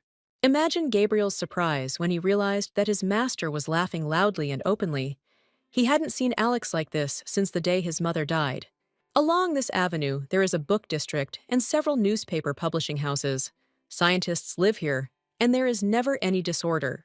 Renee took Gordon to a decent part of the city, where he could rent a good apartment for a reasonable price. The guy was surprised. It was the first time he had seen so many cars and people. The big city made a stunning impression on him. Renee replied that she too was very surprised by everything in Kaliva when she first arrived there. The girl took a piece of paper out of her bag on which she wrote down the address of the office she needed. Renee got distracted and completely by chance collided with a young man who was in a hurry about his business. The piece of paper fell from Renee's hands and landed on the pavement, and the wind immediately carried it away from the passers-by. The person who caused the collision apologized and quickly caught the sheet of paper that had fallen from Renee's hands. The girl felt uncomfortable and needed to be more careful. Unexpectedly, the stranger turned out to be the same Mr. Litry, whom Renee met at the reception at college. The guy also recognized her. Mr. Litry was glad to meet Mrs. Chandler, although he had not expected to meet her on this particular street. In his opinion, such a refined and beautiful woman did not fit into the business world of this neighborhood. Renee introduced Litry Gordon as her firm's newest employee and said they had come to find him a place to live. Mr. Litry thought it was very nice that the head of the company cared about his employees. This guy must be a very valuable asset. Renee said that Gordon was the best student at the orphanage where Litry worked as a volunteer, and her company was created to help children from the orphanage. Litry was surprised that she had created a company for children. Renee replied that she considered herself responsible not only for the orphanage, but also for the future of her charges. Orphanage children are inexperienced and have difficulty finding their place in life, so she tries to create jobs for them. Renee announced that Gordon would be working in her company. The boy was happy and said that he would try very hard and make every effort. Mr. Litry was impressed by Mrs. Chandler's intentions and her selfless dedication to the orphanage and the children. Mr. Litry realized from his first visit to the orphanage that Mrs. Renee had a wonderful relationship with the children and that she was an amazing woman. Renee was pleased to hear words of gratitude from a stranger. Litry decided to contribute to a good cause and offered Gordon to live in one of his company's office rooms, which was located very close by. Renee objected. She could not burden Mr. Litry, but the young man insisted on providing Gordon with this housing. Litry asked not to worry. The room had long been vacant, and he was looking for a tenant. This would be his gesture of gratitude to the great heart of Mrs. Chandler. Mr. Litry said that Renee might think he was a selfish plagiarist who was trying to be as wonderful as she was. Renee was glad that the issue with Gordon's apartment was resolved quickly and painlessly. Renee and Gordon were grateful to Litry for his kindness and help in finding an apartment. Mr. Litry suggested taking a look at the apartment in case Gordon or Mrs. Renee didn't like it. Litry said that the apartment was located very close by, and they could inspect it right now. Chatting cheerfully, Renee, Litry, and Gordon went to inspect the boys' future place of residence. All three of them could not even suspect that they were being followed. An unknown person caught Renee and Litry in the lens of a camera and took a photo. Almost immediately, the paparazzi took a photo of Renee laughing. The camera allowed him to capture the girl from a very close angle. The paparazzi was pleased with his work. The photos turned out high quality, and he could count on a reward. Renee, Leetri, and Gordon went to look at the apartment. They were cheerful and carefree, unaware of the danger hanging over Renee. It was getting dark. The light had already been turned on in Renee's office. Modern lighting, stylized as candles, was the latest fashion. The girl looked through the bills sent from the shelter, a meticulous and pointless task. It was stupid to double-check the financial state of the shelter after the accountant, which is what Renee had even hoped to find. The shelter was absorbing all of the company's money, and Renee was unlikely to be able to stabilize the situation before the divorce. Alexander's footsteps were heard. He approached Renee and asked what was bothering her and why she was sitting at work so late. Alexander was indignant that Renee did not allow him to work late, declaring that she was still sick, while she herself was ready to balance the accounts until the morning. This fact outraged Alexander to the depths of his soul, and he demanded that Renee go to the bedroom and go to bed. Renee was confused. She did not expect such pressure from her future ex-husband. Alexander looked at the papers and decided that her concerns concerned the shelter. At first, Renee wanted to send Alex away and not tell him anything about the state of affairs at the shelter, but she thought that this didn't concern her. But the children, if Renee didn't find a way to earn money, then they would all end up on the street. Renee knew very well that Alexander was a successful businessman, and that under his patronage, the shelter could count on the support of other wealthy people. The girl decided to put aside her pride and at least get advice from him on how to best run the company's affairs. Renee explained that she was in a difficult situation because the shelter's expenses were growing faster than her company's income. The girl asked what Alexander would advise to do in such a situation. Maybe he had a guide to action. Alexander did not expect such a question from his wife. Renee is an amazing woman after all. Alex joked that if Mrs. Hazelin herself asked him, he wouldn't dare refuse her advice. Alex assured Renee that in life, everything is like in a casino. To increase your winnings, you need to raise the stakes. There's no point in just sitting around waiting for sales to grow in the current market. Renee's company has already reached from Whitehall to Kaliva. Now it needs to move on. Of course, everything depends on the product. You can increase investments in advertising and emphasize its exclusivity, but entering new markets is more profitable. Renee jumped at the idea. Maybe she could really try to expand her sales market. Until now, the girl had only been involved with shops in Kaliva, but it seemed it was time to move to other cities. Alexander chuckled. Of course she needs to find investors, but he doesn't think it will be too difficult for her. Renee looked at Alex carefully, wondering if he was really thinking about what she wanted to ask him herself. The girl smiled. It seemed that Providence had taken pity on the orphans, but Renee did not want to depend on this man. Renee thanked Alexander for the offer, but she had to refuse it. She couldn't. She couldn't rely on him forever. Very soon they will separate, become complete strangers, and then Renee will no longer have anyone to count on. That's why Renee believed and immediately told Alex that she needed to look for other ways to earn money. The girl tried to put the papers in the folder, but the firm merge hand did not allow her to do so. Alexander objected that she didn't have to end everything so abruptly. He could calmly continue to support the shelter. Renee didn't understand why he needed this. They would soon get divorced anyway, and it would be pointless for him to support Hazel's orphanage. Renee couldn't stand it any longer, and told Alex that his behavior had been bothering her for a long time, and that he was simply thrown from one extreme to another. At first, Alex takes revenge on her offender, but then reminds Renee of her real place, and a little later, risking his life, he climbs to save her cats. Now, Alexander suddenly announces that he is going to support the shelter even after the divorce. How should Renee understand this? Alexander stated that there was nothing to understand here. He was simply doing what he liked at any given moment. He stood up for her out of a sense of justice. He simply didn't like the way Nina and Lorraine were behaving, but he would have stood up for anyone. As for the shelter, you shouldn't expect anything special from it. And right now, it doesn't cost him that much money to maintain it. Alex added that charity is trendy now, and by donating money to her shelter, he would at least be sure that the money was going to orphans. Renee agreed that Alex was reasoning quite rationally and asked permission to ask another question about why he had returned. For so long, Alexander had been pushing her away, abandoning her, and suddenly, after quite a long time, he came and, as if nothing had happened, proposed marriage. Alexander replied that he simply needed a fictitious wife for business reasons, but so that everyone would consider her real. Renee felt a sense of déjà vu as Alex approached her once again, trying to gain her trust and gain her goodwill. While Renee resists and convinces him that she doesn't need anything, that she can handle it herself, Alexander increases the pressure. It's worth showing even a little bit of a good attitude and a willingness to take a step towards each other, and Alex distances himself from Renee. The girl grabbed the obstinate Marquise by the hand and asked him why he had chosen her as his fictitious wife and why he had chosen her. Renee demanded that Alexander admit that it was her he wanted to see as his wife, albeit a fictitious one. The hammers in the boy's head started pounding again, and joyful and tragic images of his childhood and youth flashed before his eyes. The first thing he saw was 11-year-old Renee, the very day they first met.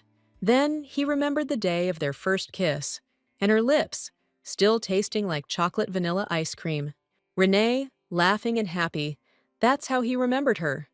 That's how she was that last summer, the day before everything happened because of Alexander, and his life ended. This time, the vision didn't end. Renee appeared in front of him, persuading him not to die after he fell out of the window. The girl held Alexander's hand tightly and waited for an answer. He turned around and replied that she was right. He missed her. Even though Renee had guessed this, she didn't expect such an answer from Alexander here and now. Alexander said that he didn't have the courage to apologize for the past, so he used the ridiculous excuse of marriage to bring her to his place. Alex said all this and looked straight into Renee's face, but his words sounded somehow too harsh. He laughed evilly. She wanted to hear it. Alexander's face was too close, and it was driving Renee crazy, so she didn't immediately hear the evil irony in the man's words. Alexander chuckled harshly, asking why Renee was so curious and why she desperately wanted to know the answer to this particular question. The man claimed that they were no longer the same as they had been before, that what had happened to them in the past did not matter now. And did it really matter to her? The girl replied that he didn't think her question was legitimate, since it was obvious that she would someday dare to ask about it. Alexander hovered over Renee, so close and yet so far away, and asked if, after everything she had heard, she was still interested in him, if she truly loved him. Alex laughed. Did he really love her?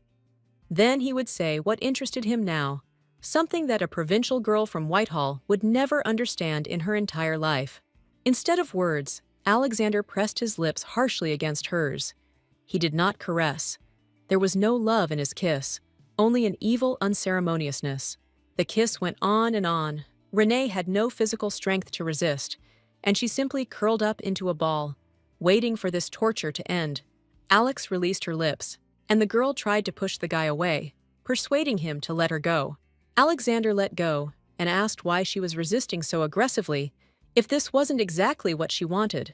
Renee was outraged and declared that Alexander Chandler was a real scoundrel if he was capable of such actions. What does love have to do with it? Renee was angry. She has no right to ask this question, which he himself avoids. If everything is nonsense for him, then why is he silent? Alexander stated that he simply did not want to answer her this question. It was none of her business. She was feeding her precious orphans, and let her be content with that. Alexander had never seen his old friend so furious before.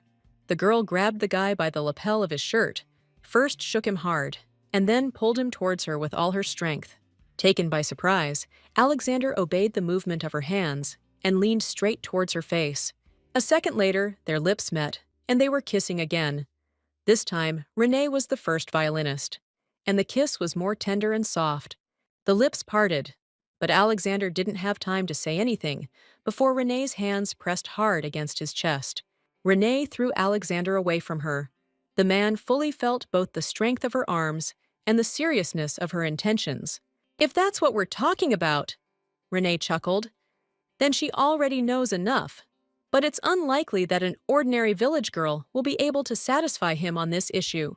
The girl turned and resolutely walked out of the office, slamming the door furiously as she finished. Renee's behavior shocked Alexander. Although what else could he have expected?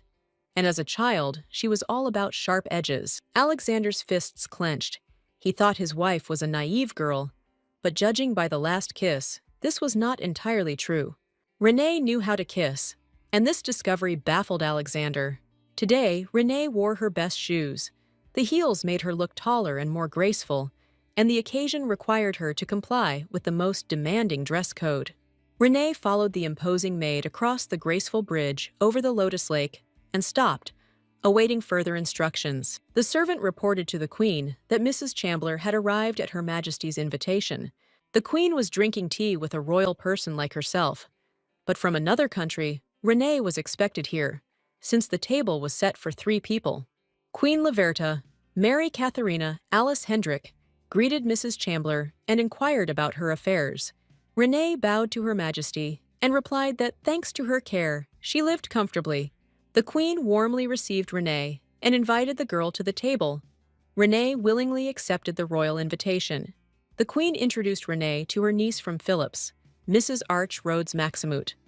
Arch said she was pleased to meet Mrs. Chandler. The royal niece thought Renee looked even more beautiful than she imagined her. Renee replied that their highnesses were very kind to her and that it was a great honor for her to meet with royal persons. Arch said that she had asked the Queen to arrange a meeting for them because she really wanted to meet Renee Chandler. Renee was perplexed. She could not even imagine that her modest person would arouse the interest of the princess of a neighboring state. Arch reminded Renee that last year, when her sister visited their country, Renee gave her some bars of soap. Last year, Renee just started promoting her own soaps, adding aromatic oils to them and packaging them beautifully. When meeting with high-ranking guests in an informal setting, Renee always gave them soap selected to suit their taste. Since Renee had read that Princess Phillips was picky about cosmetics, Renee approached the making of the soap that was given to them very carefully. Princess Arch said that she and her sister had suffered from skin problems since childhood, and nothing could help them. When her sister brought Renee's soap to Philly, Arch didn't pay any attention to it, but she tried it once, and now she doesn't need any other soap. That's why Arch came here just to meet Ren in person and buy more of this soap. Renee was pleased to hear high praise for her product and said that she would be happy to give Arch as much soap as she wanted. The princess was grateful, but that was not what she meant. She offered to launch the soap that Renee made in the department stores of her native Phillips. The princess had no doubt about Renee's success and promised to provide any necessary support. Arch said that she wanted to receive this soap in the required quantity without delays and to be aware of all the new products. For this, Renee should deliver it to Phillips. The princess was sure that Renee's soap would gain enormous popularity in her country. Renee had no right to sell such a wonderful product only in Kaleva. The Queen tried to calm her niece, who agreed. Her behavior was justified only by her admiration for Renee's goods. The Queen concluded that Arch's proposal seemed sudden to Renee, but the Queen did not consider it bad. It would help spread Renee's goods throughout the world. The Queen and Princess asked Renee to consider their proposals and not refuse. Renee left the audience thinking that she had been offered the opportunity to expand her business, and to another country at that, a good offer. The girl remembered how her husband recommended that she raise the stakes to increase her chances of winning. This was a unique opportunity, and the princess herself was willing to be an investor, so she wouldn't have to turn to Alexander. Yesterday's events came back to her mind and made her cheeks turn pink. Alexander asked her if she loved him and kissed her. Remembering this, my lips still began to throb slightly. Renee forced herself not to think about it and to focus on business. Trying to calm her wild thoughts, Renee quietly made her way to the office of Chandler and Company. The office was a huge high-rise building with an elevator and arched windows, glass doors leading visitors into the quiet of the hall. Renee looked at the office building with indecision. And why was she so afraid? In fact, she owned some part of this building. Could yesterday's incident be the cause of Renee's indecision and shyness?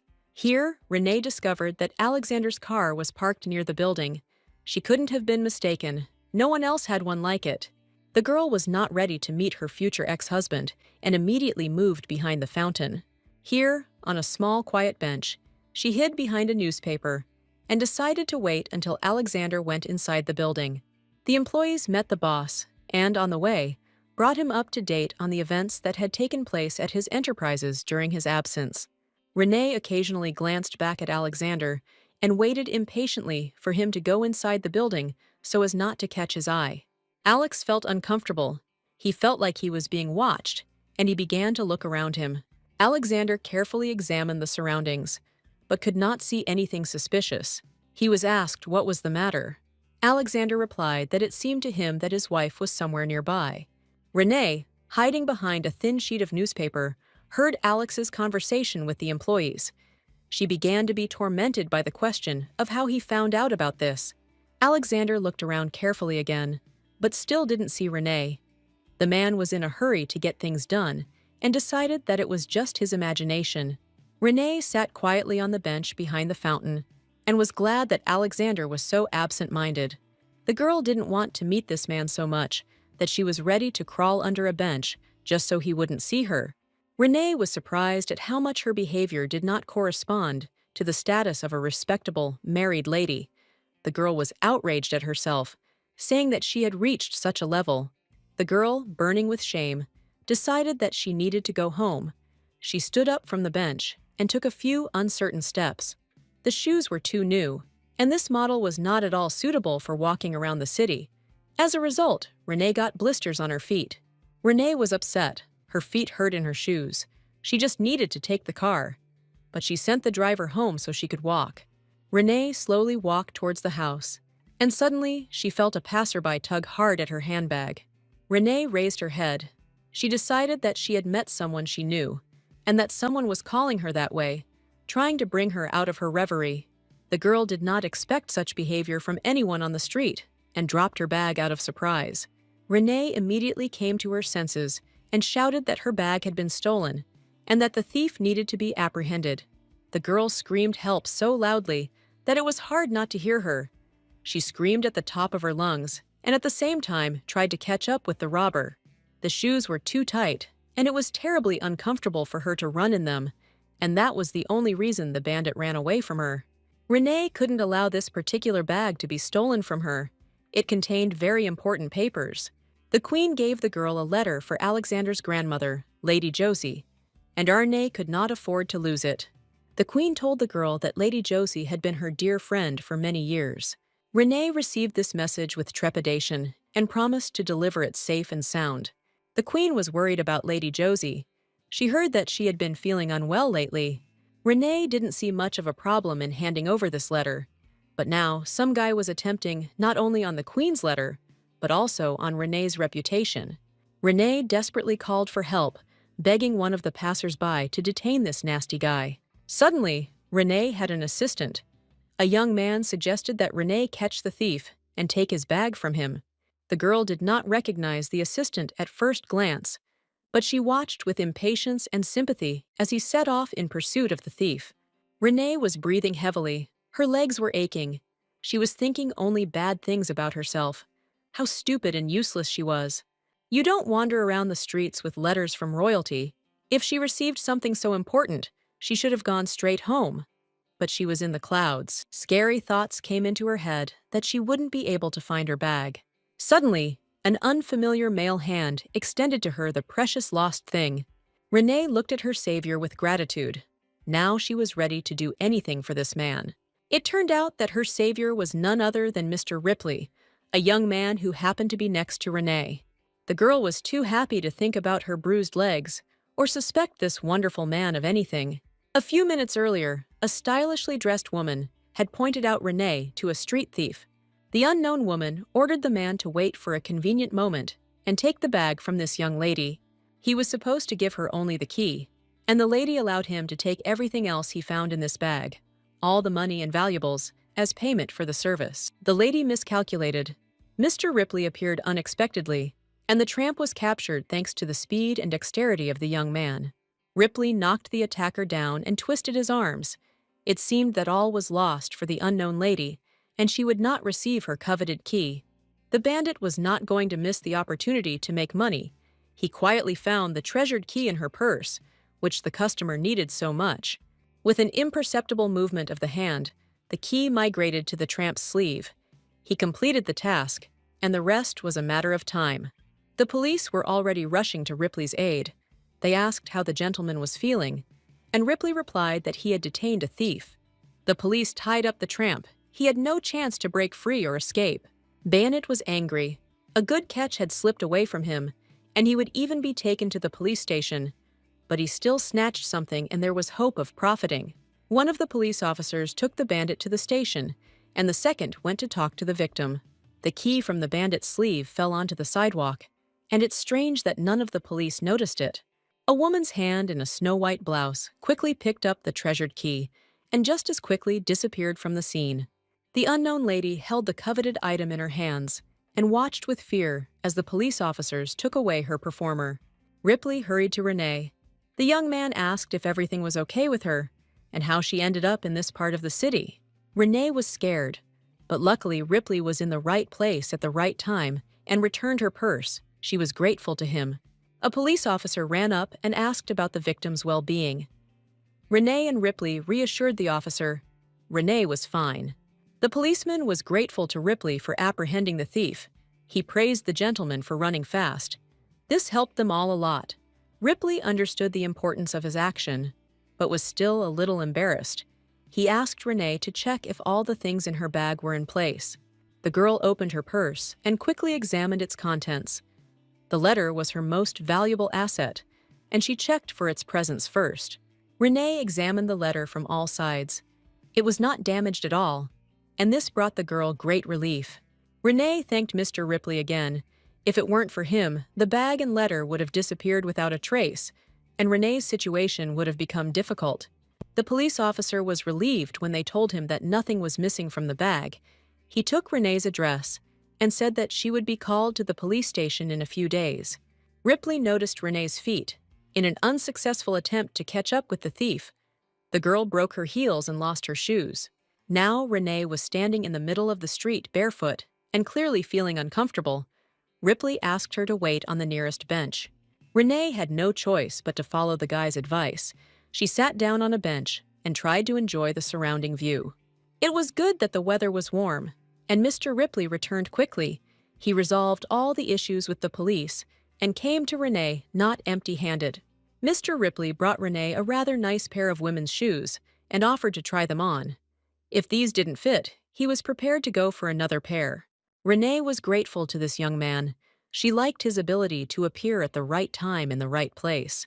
The girl asked where Ripley got these cute ladies' shoes, and how, by the way, the man realized that he needed shoes.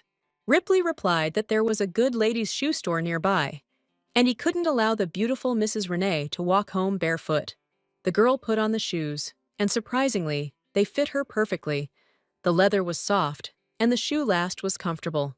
Renee was touched. How lovely. Her poor legs finally felt good and calm. Renee thanked Ripley and promised to pay him back.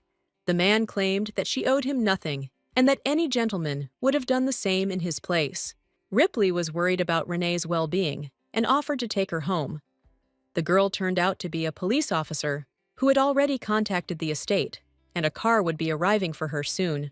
Ripley suggested that Renee wait for the car at his travel agency, which was located in a building nearby. The girl readily accepted the invitation from the travel agency. It was so exciting. She had always dreamed of traveling. Ripley led Renee to a large and beautiful building, the first floor of which housed his travel agency. Renee loved everything about Ripley's office, and she was fascinated by the ancient maps on the walls and the exotic souvenirs from different countries. Ripley suggested that the girl look through the tour brochures. Renee was interested in the deserts. She had heard that it was incredibly hot there. Renee asked if Ripley Levis had been to the desert, and the man replied that he personally checks all tours before offering them to clients. Levis said he first tests several routes and then creates the optimal plan for the client's journey. The man spoke enthusiastically, showing everything on the map. Here is Le Verde.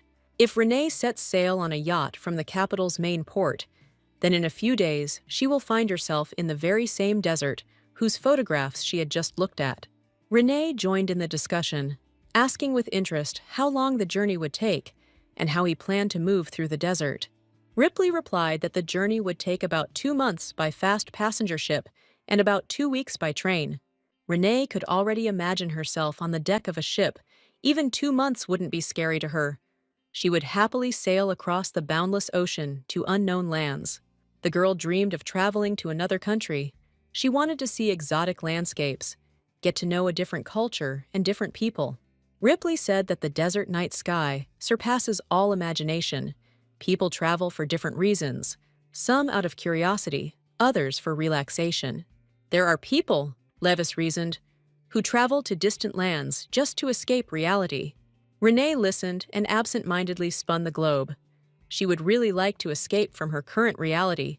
Too many problems had piled up. The girl was taken aback by Levis's question about why she would like to go traveling. The dreams collapsed, and the girl returned to the harsh reality of today. No matter what her reasons for traveling, she simply cannot go. Levis was upset and asked why. She was so young, beautiful, rich, and could not afford the pleasure of seeing other countries. Renee explained that for her, traveling is a luxury she can't afford, and it's not about money. She has too many things to do and responsibilities. Renee needs to keep track of things at the shelter. Her uncle can't handle it alone, and she has no one to trust with this matter. The financial situation of her soap business leaves much to be desired, but sales are only just beginning to gain momentum. Renee thought about Alex and evasively noted that she still had a lot of things to get in order. Moreover, in order to decide to travel, a girl needs to muster up courage, which she doesn't have and can't get anywhere. However, if she were ever able to go on a trip, she would like to go to a place that she cannot even imagine. Ripley Leverous was delighted with Mrs. Renee. He had rarely met such a beautiful and thoughtful woman. Leverous asked Renee to let him give her a globe as a gift. Having such an object in her room would ensure that she would never forget her dreams. Ripley was sure that one day Mrs. Renee would be able to go on a trip. It was not such a grandiose undertaking as it might seem. Leverous hoped that one day Renee would be able to put all her problems aside and visit the places on the planet that she liked. And this gift, according to the man, should remind her of traveling and encourage her to do so. Renee accepted the gift from Leverous with great gratitude. The man gave it from the bottom of his heart, wishing the girl only the best. The boss's office and the entire building of Chandler's company shook from Alexander's scream. The reason for his dissatisfaction was not at all the company's affairs. Alex scolded his secretary for being late in informing him that Renee had been attacked by a pickpocket and that it had happened right in front of their company's central office. The secretary made excuses. He wanted to come in and report, but Alexander ordered him not to interrupt the meeting and threw him out. Alexander cursed even more, and if a war had started, the secretary would have remained silently waiting, only because he was told not to come in, or something like that. The secretary was frightened and confused. He justified himself by saying that he had been informed that the criminal had been caught immediately and that nothing terrible had happened. Alexander did not answer anything, only instructed the secretary to make sure that the meeting minutes were drawn up correctly and stated that he was going home immediately. The boss's behavior shocked the subordinate to the depths of his soul. He had never seen him like this before. Alexander didn't go home even when they asked him to leave work. And now he rushed off without even finishing the meeting, and all because of his wife. The secretary remembered the tense expression on his boss's face and decided that he was very worried about his wife. Alexander forgot about both the secretary and the meeting. He rushed headlong into the courtyard, got into the car, and ordered the driver to immediately take him to the mansion. The mansion greeted Alexander with silence and calm, but this did not subside the man's anxiety, but rather increased it. The housekeeper met the gentleman in the hall without greeting him. Alexander began asking the woman about his wife's health. Andrea replied that Madame had said she was feeling well and had gone straight to bed, but Renee had not had any supper. The housekeeper suspected that Renee had not eaten at all today. The lady was not one to constantly complain, and her health was causing Andre concern. Seeing how quickly Alexander ran into his wife's room, Andrea was touched and decided that she had nothing to worry about here. Alexander opened the door to the bedroom he shared with Renee. The room was silent. A nightlight was burning in the very corner, and Renee was snoring peacefully, covered with a blanket. Alex tiptoed closer to the bed and looked closely at Renee, the man's attentive eyes examining every inch of her body. The girl was fast asleep, probably without dreams, since even her eyelids did not tremble. Alexander sighed with relief. Little Svenushka always made him worry. The girl did not move. Only measured breathing could be heard from her side of the huge bed. Alexander was about to go wash up and go to bed too, but suddenly his gaze fell on Renee's legs, which at that moment were sticking out from under the blanket. The sight of her feet shocked him. They were all covered in calluses and abrasions. For Alex, it was unacceptable that his wife should suffer like that. The man carefully examined Renee's feet, acting very carefully, trying not to wake his wife. Alexander was upset. Why did Renee tell everyone that her legs weren't worth attention? She should have asked them to treat them with medicine. Of course, this woman is unpredictable. Alex was annoyed that Renee was so careless about herself. The man went to get the first aid kit and bandages. He carefully applied the ointment and gently bandaged Renee's legs. Alexander's hands moved very carefully. The war experience was taking its toll, but fortunately, Renee didn't feel anything at all. Alex felt sorry for Renee. She must have been in a lot of pain. Apparently, she had been running barefoot for some time. Judging by the time of the attack, Renee was near the company office at the same time as Alex, so the man blamed himself for not seeing his wife, and that's why she got hurt. Alex scolded himself for being rude to Renee last night. His kiss had been very rough. He tied her to himself from the very beginning. If he hadn't done that, Renee wouldn't have received these wounds now. Alexander finished treating his wife's injured feet and straightened up. Now he could calm down a little. Suddenly, he heard a quiet whisper. Renee was saying something in her sleep, but it was not very clear and it was difficult to make out. Alexander leaned closer to the girl and listened. Renee was calling him by name. She was complaining that she was in pain. The man thought that Renee was waking up because he had tightly bandaged her and wanted to correct his work. At this time, Renee whispered that she hated him. Alex realized that she was talking in her sleep, and his heart sank into emptiness. What he just heard could very well be true. Renee hates him, and what else could he expect after these 2 years of shared torment? Alexander sank helplessly onto the bed. He was very sorry that their relationship had reached a dead end, but he had only himself to blame for this. Morning came. One of Renee's favorites was sleeping peacefully on a chair in her mistress's room.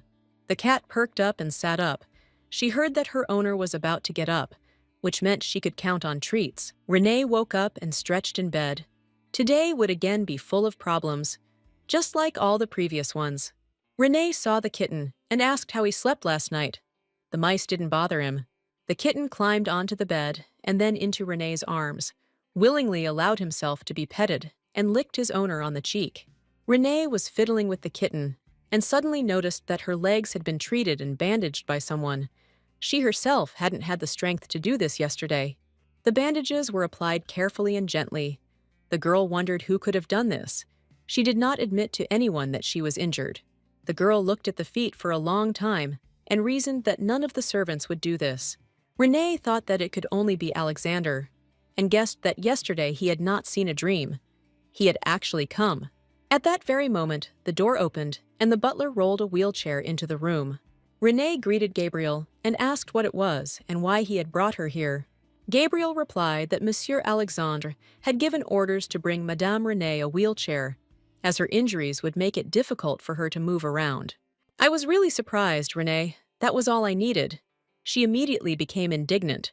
Butler Gabriel conveyed Alexander's wishes to Renee, that she use this chair until her leg wounds were completely healed. The girl objected. This was too much. Yesterday she had calmly walked home, and nothing would happen to her today. Butler Gabriel replied that Monsieur Alexandre had asked him to take care of Renee before leaving for the office. He had asked, not ordered. Renee grumbled. If he was so worried, he could have come to her in the morning and talked. She wouldn't have been against it. Gabriel reached into his coat pocket and said that Monsieur Alexandre had asked him to convey one important thing to Madame Renee. The butler handed Renee a jar of candies and relayed Alex's words that they would help her calm her mind and body. They were orange, just like Renee liked them. Renee thought it was very sweet. She gave him exactly the same candies, only whiskey-flavored, just like he liked them. The girl held Alex's gift in her hands and thought that everything would have been wonderful if not for those words of his. He said that they were not the same as before, and that what happened in the past did not matter, asking if it was really that important to Renee. The girl's thoughts were again confused about what he wanted from her. Renee put the jar on the bed and told the butler that she would stay in the room until she was completely recovered. Gabriel replied that it was a good idea, but he would leave the stroller in her room for now in case she needed it. Renee handed the butler a letter and asked him to pass it on to Alexander's grandmother. It was a message from the queen that had made her so nervous yesterday. The butler promised to deliver it immediately and warned that food would be brought to Renee's room so that she could rest peacefully. The girl was left alone in the room, thoughtfully holding in her hands a jar of sweets given to her by Alexander. Of course, it's not recommended to eat sweets before breakfast, Renee smiled. But if you really want it, you can. The girl took out one small fragrant ball and put it in her mouth with anticipation of pleasure. I remembered that he first said that he would always be on her side, then that she should not kiss anyone else except him, and then that she should not look for him anymore. His words that she was boring him and that she was an object and should behave accordingly hit him hard, and the candy fell out of her hands. Renee sat up in bed, her wedding portrait with Alex right in front of her. But she had had enough. She didn't want to live under this guy's influence anymore. A completely different house, and a completely different door, on which a loud but timid knock was heard. Rose entered the room. The woman who was in the room greeted her. She had been languishing here in anticipation for a long time. Rose came to Nina, who had to wait for her for too long, and Alex's stepsister's patience was running out. Nina reported that despite Rose's whining, Nina personally brought her the key, and she was now interested in what she would give her in return. The girl asked whether she would pay for her mother's treatment if she gave Nina what she had brought. Nina replied that everything depended on what exactly Rosa brought her. Nina wasn't going to just throw money away. Nina sat in front of the maid, calm and confident. But in fact, she was very nervous. Much in her life depended on what Rosa brought her. The maid was confident that the papers she brought would be useful to her mistress. Rosa handed Nina the folder with papers that she had previously kept behind her back. Nina took the folder and delved into studying its contents, sorting through the papers. Nina became more and more surprised. This was exactly what she needed. Nina couldn't believe her eyes. Luck had finally smiled on her. The girl began to laugh madly, so much so that Rosa was even afraid that Madame Nina had gone mad with joy. Nina said that Rose did a great job and deserved her reward. The girl looked at Nina with hope. Now this woman had to pay for her mother's treatment. Nina was actually very pleased. Rosa had done her an invaluable service, and now the girl had a very important trump card in her hands. Nina got hold of the original contract between Renee and Alexander, and now she was going to use it in the fight for a place in the sun named Chambler and Company. Alexander gave another press conference. He said that the winners and losers in the last war were determined by airplanes and motorcycles. It was then that he realized what his nation needed to become powerful and invincible. The country's future lay in the aviation and automobile industries. Newspapers were full of headlines, following a series of premium cars. The Chambler Company is going to release a car affordable to everyone on the market. The car has become a sales sensation, with hundreds of thousands of pre-orders already received even before its release. The car will be unveiled at the capital's annual auto show. The big news is the support of the royal family, with Queen Mary declaring the automotive industry a new generation industry for Levert. There was also some negativity, with people writing and talking about the danger the car poses to the lives of pedestrians, drivers, and passengers. Families who lost loved ones in car accidents protested daily against cars and their proliferation on the roads of the Kingdom of Leverta. Alexander's personal physician, Dr. Lupez, arrived directly at the patient's office, warning that Alexander needed to rest more and pay attention to his health. If he continues to treat himself with such disdain and constantly burn out at work, he may indeed die in the prime of life. The doctor was pleased that Alexander had given up drinking and smoking after the last incident, but it was meaningless if he hadn't slept for days on end. Alexander promised the doctor that he would be more attentive, but he was more concerned about his wife's health. Renee's legs worried him more than his own heart. When Alexander spoke about Renee with the doctor, he showed maximum attention.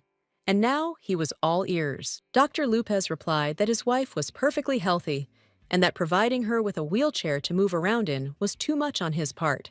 In fact, Renee asked the doctor to visit Alexander every other day, as she was very concerned about his health. Alex didn't expect Renee to care about him so much. Unexpectedly, pleasantly, and somehow strangely, while he behaves with her like an absolute idiot.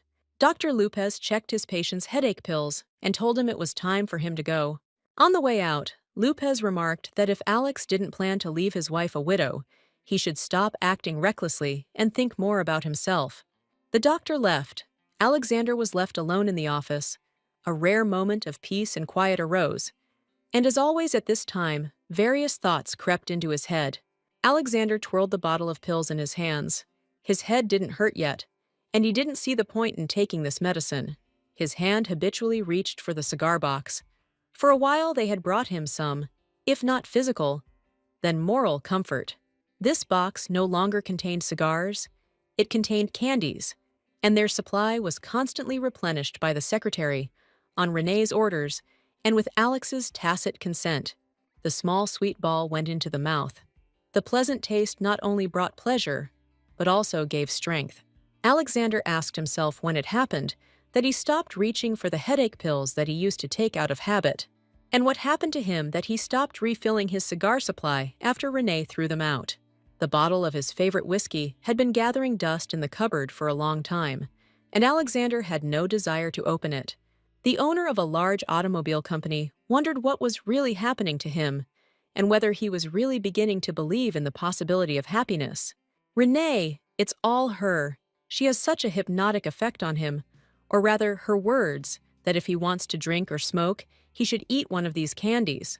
How beautiful and desirable she is, this hair, eyes, and hands. Alexander was ready to admire them forever. The whole world, including himself, had to lie at the feet of this woman, because Alexander had never met anyone better than her in the world. Renee's kiss was the most desirable reward of the occasion for Alex. If he could, he would never let go of her lips. But what he was actually doing was that Alexander was constantly pushing Renee away from him, saying harsh and caustic words to her. But it was necessary. He destroyed their mutual feelings with his own hands, wiping everything into dust, convincing himself that he was doing the right thing. Suddenly, he remembered how Renee told him that she had kissed more than just him, and a feeling of jealousy awakened in Alexander. Who did she kiss? Who dared to touch his woman? Alex got angry. Anger at the unknown rival squeezed his throat.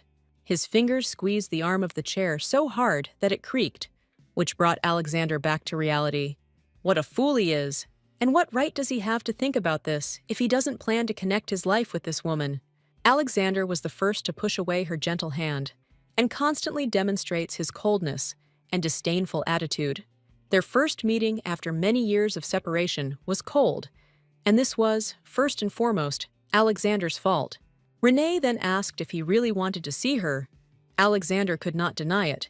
He hoped that Renee would not forget him in her beautiful Whitehall. Alexander sighed. Was this thought still sitting in his head? But there was very little time left. Very soon he would stop tormenting her.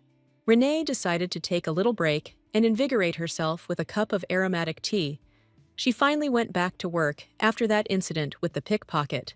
Of course, she didn't want to return to work after a 3-day forced rest, but business required her presence. Renee was glad to have Dorothy, who was as devoted to their company as to her own, and the girl had even more energy.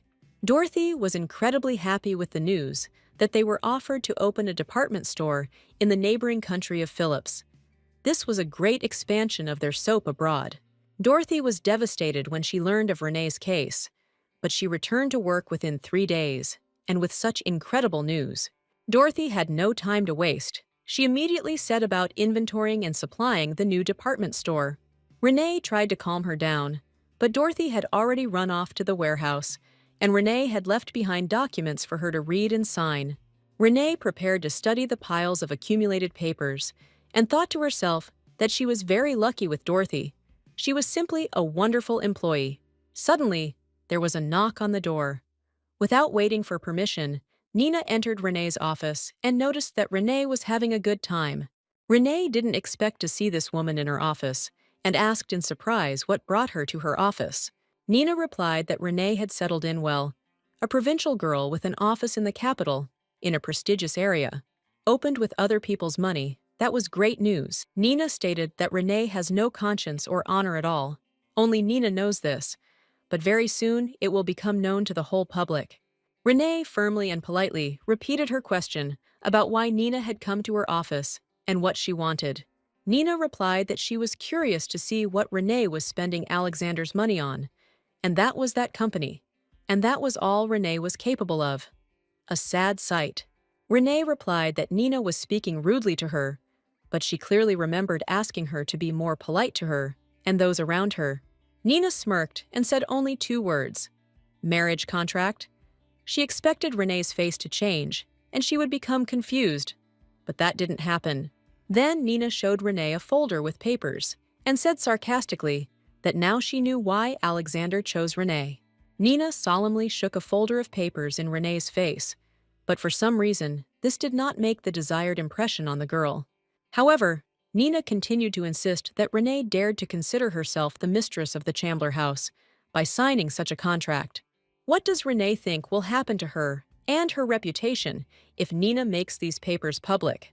The Chambler firm is at its peak now, and the news will spread instantly. How would Renee like a headline like this? Kaliva's Cinderella sold herself to a car magnate for money? Nina asked. 2 years ago, a maid informed Nina that the Queen had arranged another meeting between the Marquise of Chambler and Lady Cassis. Nina was outraged.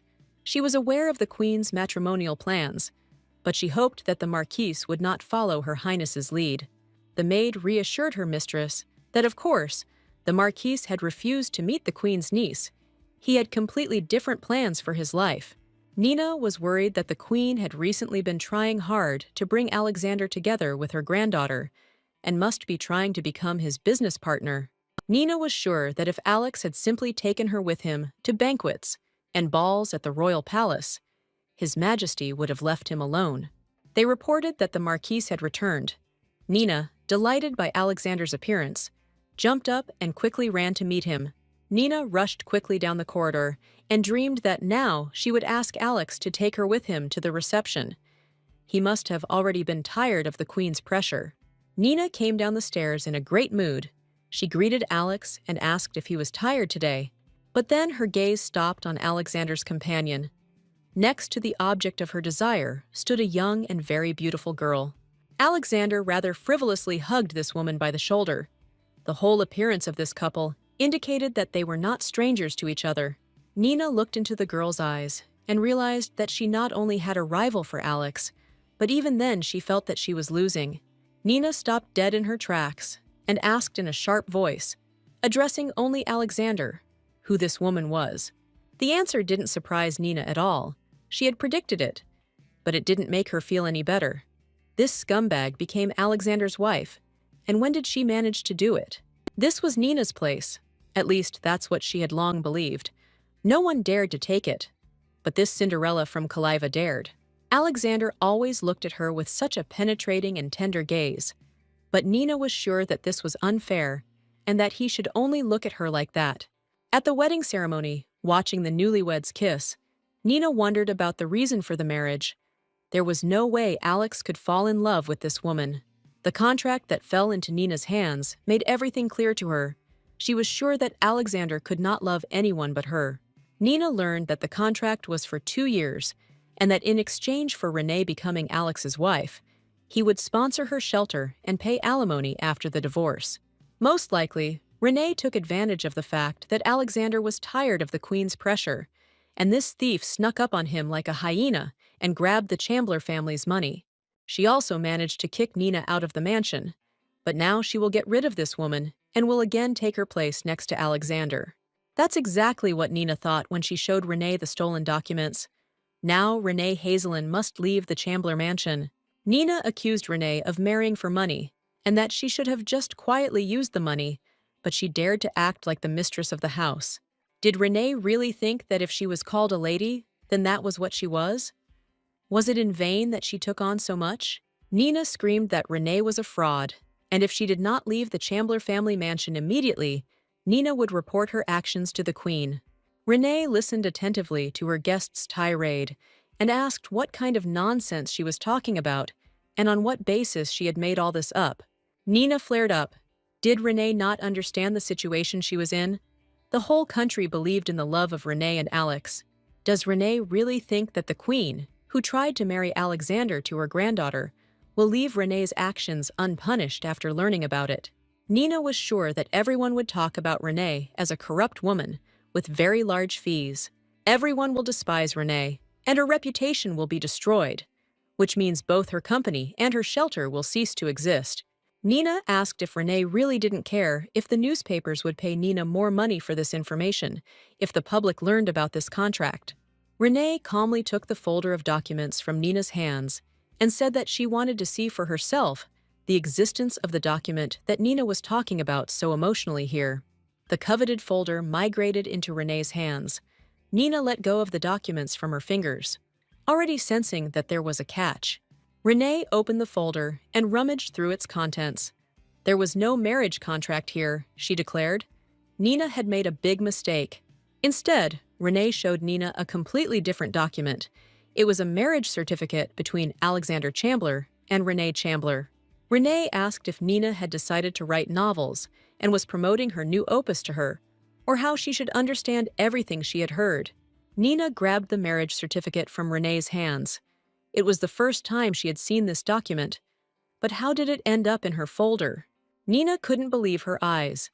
But in front of her was an official document on stamped paper with watermarks and the imperial seal.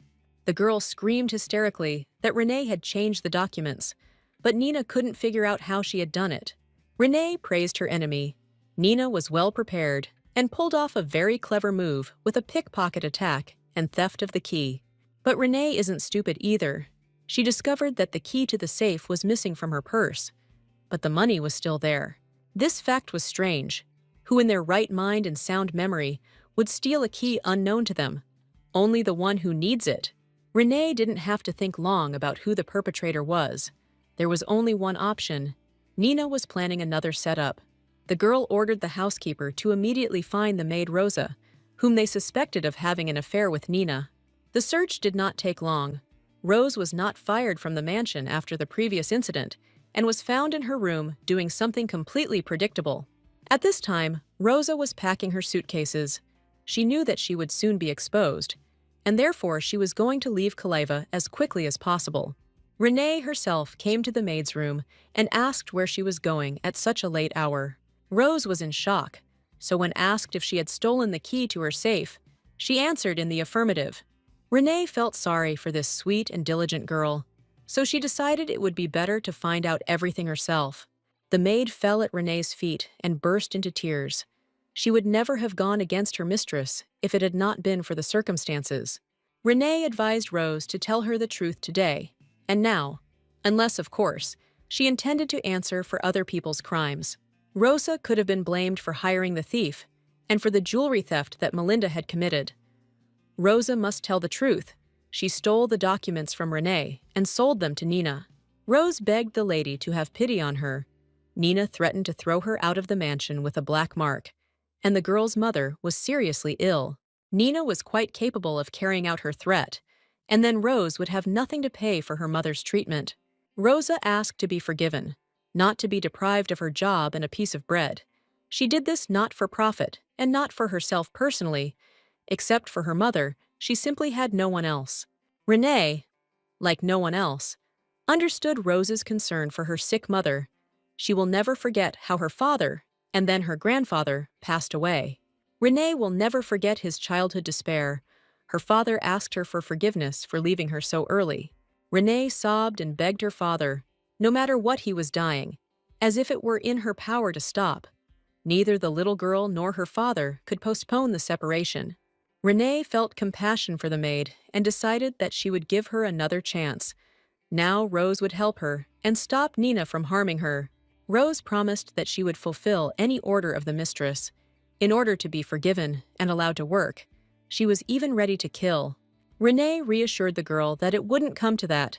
She should just go to Nina for another payment and replace the documents at the right moment.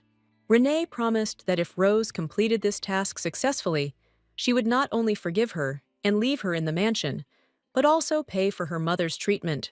Now Nina and Renee stood face to face. Cinderella of Calem clearly outplayed her evil sister. Her overconfidence and lack of attention to detail let her down. Renee told Nina that she had been betrayed by the same man who had previously betrayed Renee. And what should they both do now? Besides, Renee had another piece of news. Rose had moved far away from here with her mother, and thanks to Nina's money, she was able to send her mother to a good hospital. In Nina's hands was a certificate from the Grand Marquise of Chambler and Baroness Hazen, married Chambler. What Nina was now planning to do was of interest to Renee. Renee settled herself more comfortably and prepared to listen once again to all of Nina's complaints and plans.